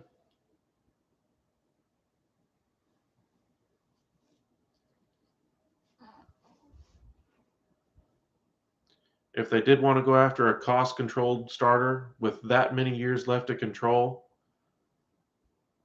they already gave up a couple of top prospects a year ago for Trey Turner and Josiah Gray and Kiba Ruiz. They have not been willing to do that in the past, but for a player like Trey Turner and Max Scherzer, you can understand why they did. Going for a player like Hunter Green, as good of a prospect as he is, he's still not the player that Max Scherzer is or Trey Turner. Could he become that? Sure. And is the contract worth that almost anyway already? Maybe, but you're not going to trade the prospect capital that you're going to need to get a deal done like that. Pitcher-wise, that's easy. Frankie Montas was talked about recently with the Chicago White Sox. That deal almost came to fruition but died on the vine. I expect Montas to probably be moved within the next month. It seems like the Oakland A's are trying to ship off that money as soon as they can. They're just waiting for the best deal they can get until then. I expect Tyler Mahle, the pitcher for the Reds, here to get moved. Luis Castillo as well. Those are the obvious names. Some under-the-radar names that could be moved. Teams that could be struggling around the deadline. Players that signed one-year deals. The Rangers, if they fall out of contention, maybe they move some guys like Martin Perez. The Kyle Gibson from last year anyway trade. Think of that type of trade. But I think the best deal out there is probably Luis Castillo. I think the Guardians, after they were able to lock up Jose Ramirez, I don't think they trade Bieber, not this year, maybe in the offseason. They got an embarrassment of riches. I think they trade Plesac more than I do Bieber, just because I think they don't believe in Plesac. I think he's had his issues with the team over the past couple of years. He had some off-the-field issues. The Padres have a plethora of starting pitchers, and I expect them to probably deal one of those at some point down the line. Who? I don't really know. I mean, they've got, 9 different starters. They've got Mackenzie Gore coming up. Ryan Weathers is another prospect that they could move. But those are probably the names there. The Rockies, I don't believe they will be in contention all year round. So maybe you're looking at players like Sensatella gets moved. The Orioles have John Means. They didn't move him yet. He probably moves. Garrett Cole ain't going to the Dodgers. If anything, the Yankees keep Cole and go after a guy like Castillo.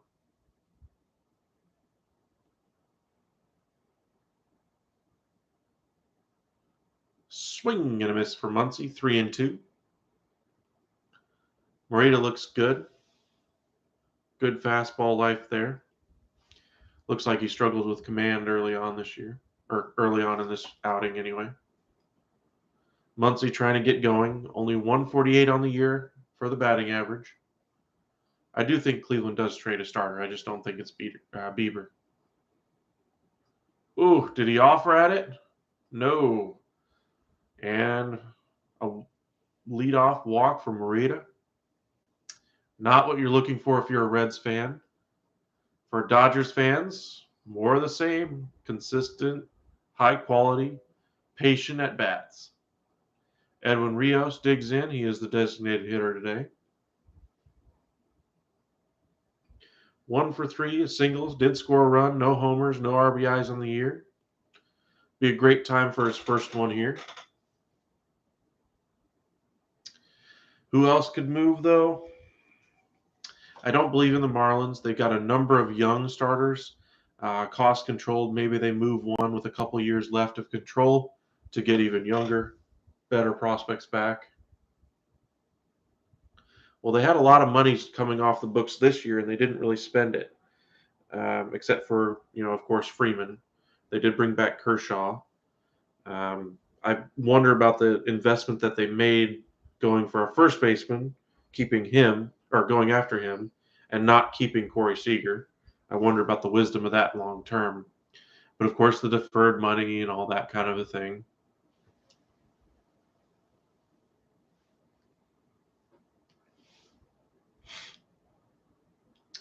One and one. The pitch. Ground ball up the middle. Touches second for one. On to first. A double play. 2 outs as Morita erases the Leadoff walk. 5-0 the score. Dodgers in front. We'll see if Mitch White comes back out for the ninth inning, or if they decide to go with another bullpen arm, get him some innings.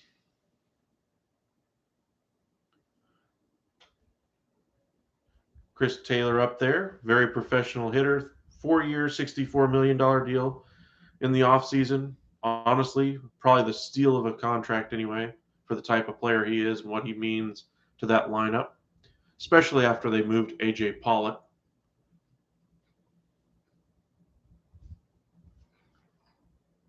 If you're a Dodger fan, besides Turner, Freeman, and Betts, who's your favorite player on the team?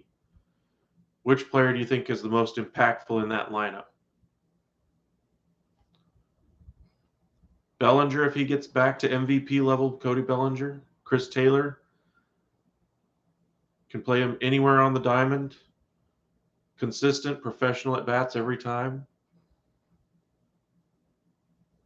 I did not see that, but I don't see him actually being able to do anything. I mean, the team basically has tried to wash their hands of him ever since the allegations came out against him. Major League Baseball Players Association has done the same thing. They're waiting for resolution of his court cases and all that kind of a thing. But until that happens, I don't think Bauer's going to ever pitch in the majors, at least until that's done. Honestly, the punishment has been a lot worse just from the administrative leave standpoint, not being able to perform, but they still are paying him. So how bad is it really for him? It's taking numbers away from him, career innings, all those kind of things, Hall of Fame argument numbers. Not that we're talking about Trevor Bauer for Hall of Fame, but if he ever wanted to be considered it, this is his prime. He was the best pitcher in baseball at the time when he was placed on administrative leave to begin with. And the third out of the inning there as Taylor flies out to center field Fraley.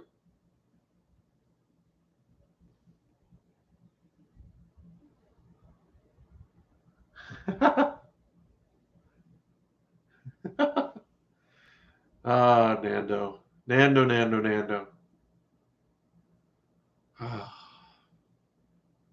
It's a little bit unreasonable, I think, to think that the Trevor Bauer, who's been on administrative leave for over a year, is going to suddenly be worth the top pitching prospect and the top pitcher on the market, period, from the Cincinnati Reds. I don't know about that.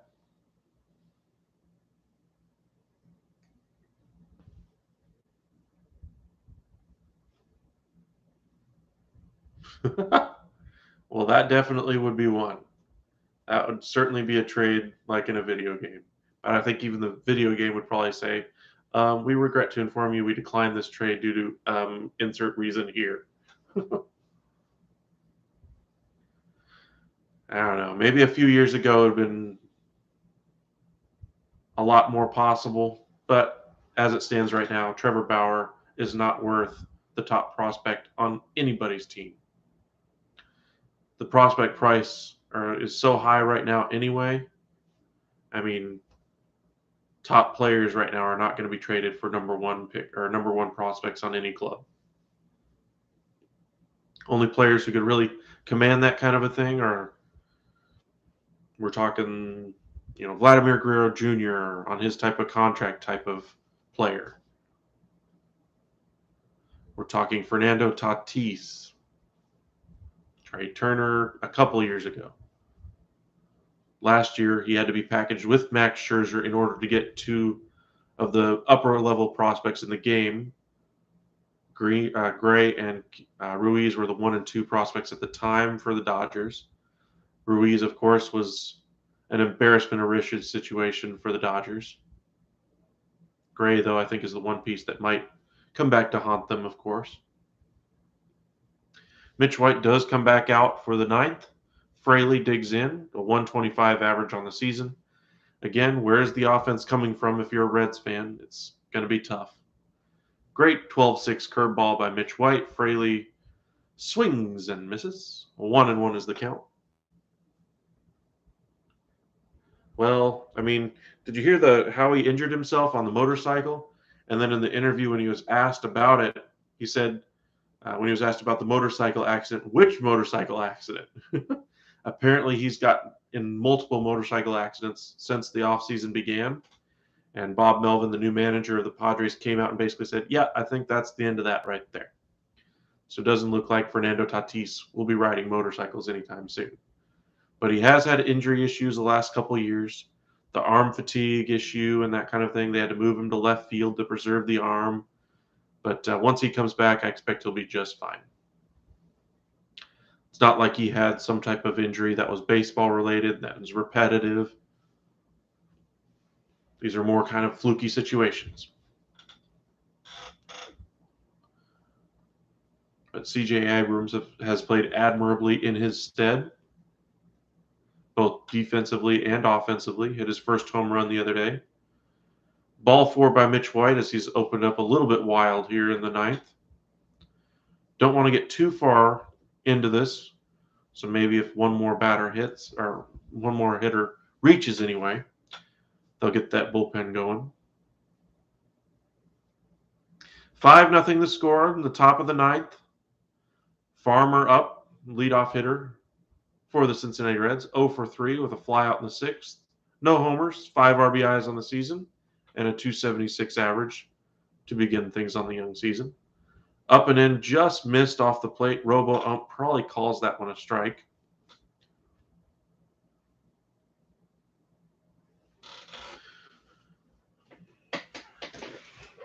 Second inning of work here for Mitch White.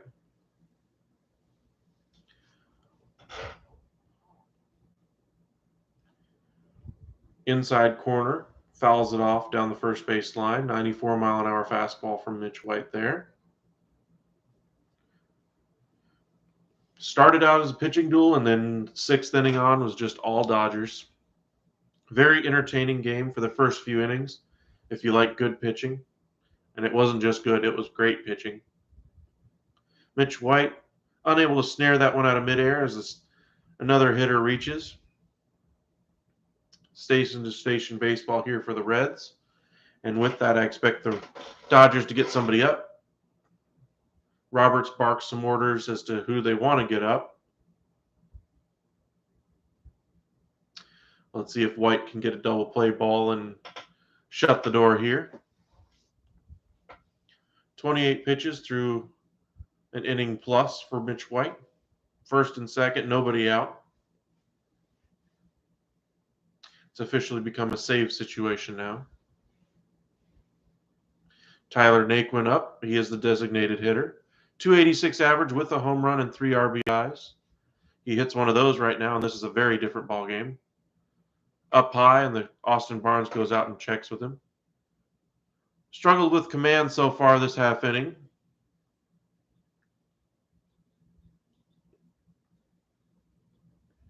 And they do indeed get somebody up. Daniel Hudson, another former closer. They have 3 former closers in that bullpen that I can think of off the top of my head. Again, an embarrassment of riches for the Dodgers. Dodgers fans, y'all have it very good. Don't have much to complain about. You got a winning team. Sure, you don't have Scherzer anymore. Sure, you don't have Seager. Ball in the dirt gets away. Both runners advance. However, it was swung on. 1-1 is the count now.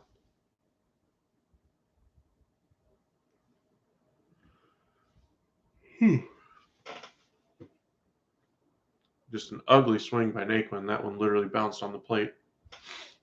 I mean, ugly. Ugh. 3-4-5 due up next for the Reds here, as they are no longer. That one was very wild. Daniel Hudson probably going to start warming with Ernest now. Yep. Looks like Roberts basically just told the bullpen, or told his pitching coach to make sure he's ready. This might be the last hitter here for Mitch White.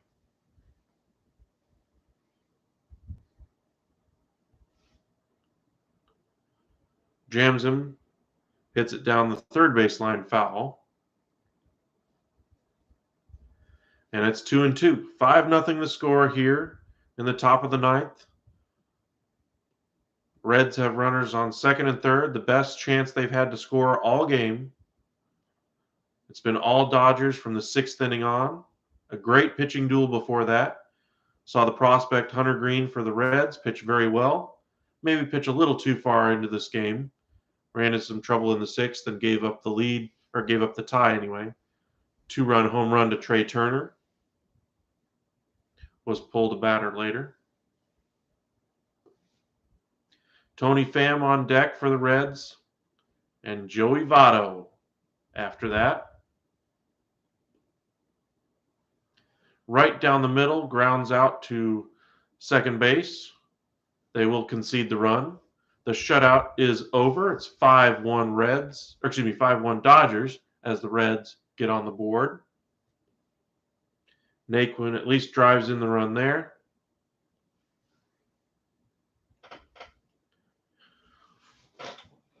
With the out being retired, maybe they'll let Mitch White pitch here, or will they go to the bullpen? Pham still has not recorded a hit on the season after signing very late in spring training. He's had a very tough start to the year. Kind of looks like a slider there. 84-mile-an-hour slider goes right over the heart of the plate, and he takes it all the way. 0-1. Trying to keep that pitch down. Austin Barnes set the glove down, and he did get it down, but missed just a little bit too low. 1-1 the count. Oh, yeah. He is a very good player. I'm kind of surprised to see him struggle this much. There's his first hit. Drives in a run. The reverse jinx finally works. I can't tell you how many times I've mentioned that in this game. And it finally worked. Pham gets it done. The hit by Pham there immediately brings out Roberts. And they're going to shut this down real quick as Hudson tries to nail it down. Former National there again. A lot of ties between the Washington Nationals of 3 years ago and the Los Angeles Dodgers of now.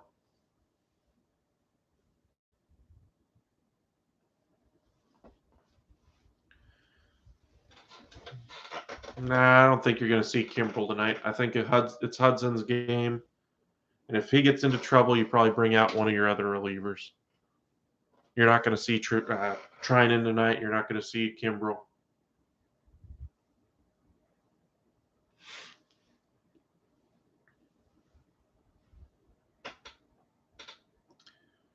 If anything, you're going to see another one of their middle relievers if they give up the lead.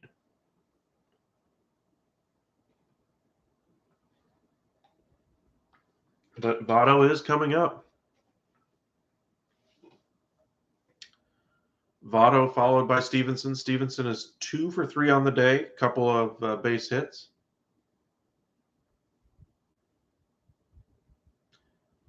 Nah.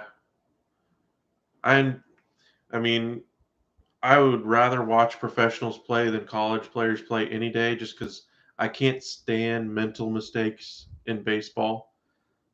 College game is rife with it, with players who, while the passion is there and it's entertaining and exciting, just the mental gaffes, the plays that should be made that are routine for major leaguers, maybe they're not for those type of players, and that's why you see mistakes happen. It just makes it a very hard game for me to watch, especially when you can see the better team is obviously, which team is obviously the better team, and then because they have one player on the team who can't, field a ground ball to first base or whatever the case may be, it's very tough to watch. Same thing goes for football. Which teams are basically going to be in it every year.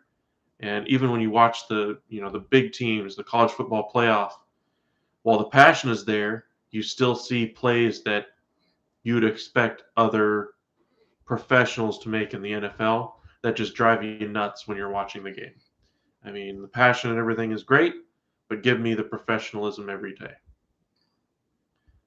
Pham does have some speed, gets on base, gets his first hit of the season. And Votto is up, looking to keep it going. Up and in, ball one. Does the classic Joey Votto bend out of the way there. Do I think it will go over 8.5? Well, you'd need Votto to score or Stevenson. No, I think the Dodgers hold on to it here. Ooh. And just as I say that, Votto absolutely crushes one down the line. Did it stay fair? Ooh, that was close. That was real close.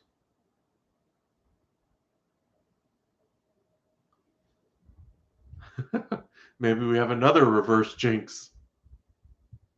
That was right there. He hammered that. 113 off the bat by Votto.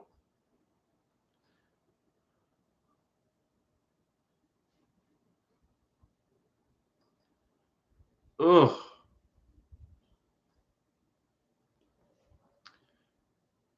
But, yeah, it does look like it went foul. Not by much, though.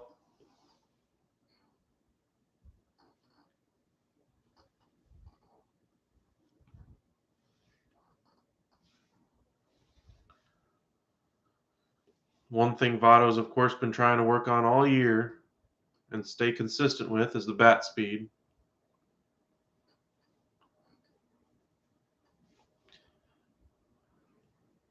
Yeah, the Reds probably should challenge. I mean, what else is it going to cost them at this point in the game?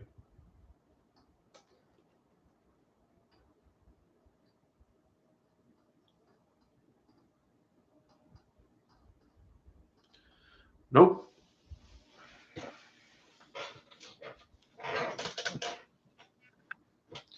1-1 is the count. Just a long strike.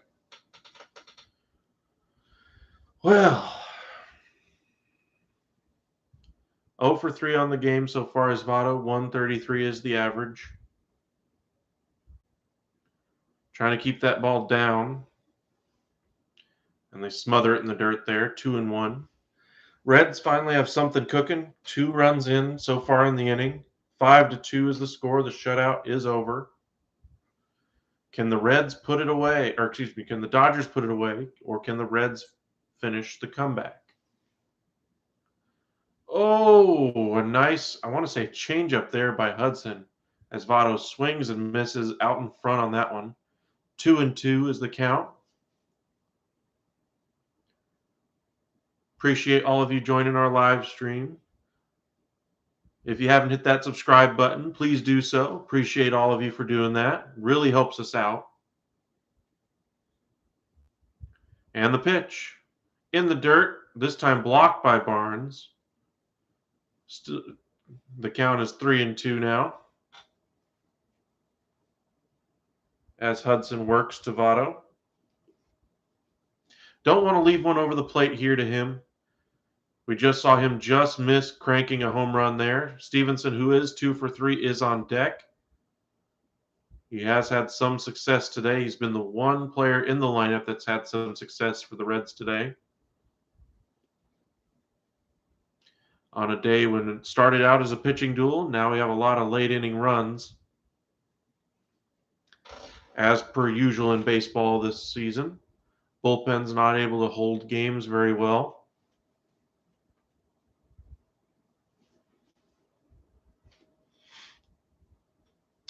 Votto fouls that one off, digs back in. 3-2, 1 out with a runner on first. Worst thing for the Reds would be a double play. Let's see if he can stay out of it. He does, but unfortunately unable to foul that one off. And he's retired for the second out of the inning. Second strikeout, I believe, of the game for Votto. Struck out looking earlier. And the Dodgers are 1 out away from securing yet another win. But again, it's not about regular season victories for the Dodgers. It's about getting to the postseason healthy and finishing the job. But first, you got to go through Tyler Stevenson of the Reds. 2 home runs on the year, 6 RBIs, 2 for 3 on the day, a couple of singles. 96 mile an hour fastball on the outside corner, strike 1. Pham moves to second base on defensive indifference. Now there's a runner in scoring position. 0-1 as Hudson set. And the pitch.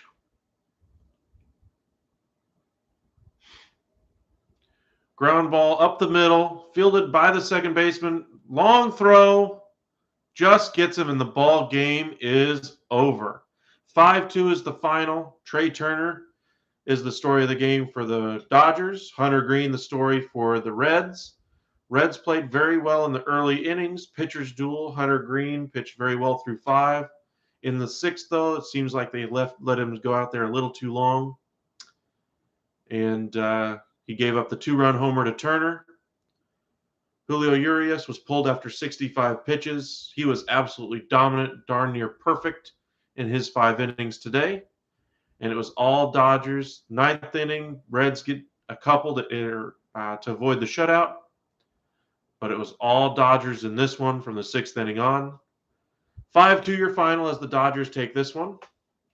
Let us know in the comments section, if you enjoyed today's live stream, what you thought about the 2 games we watched, 2 pitchers duels. And remember, tomorrow at noon, we're going to start with the live stream going over all 4 NBA playoff games, starting with Heat and Hawks, followed by Nets and Celtics. Stay tuned tomorrow, and remember to hit that subscribe button if you haven't already.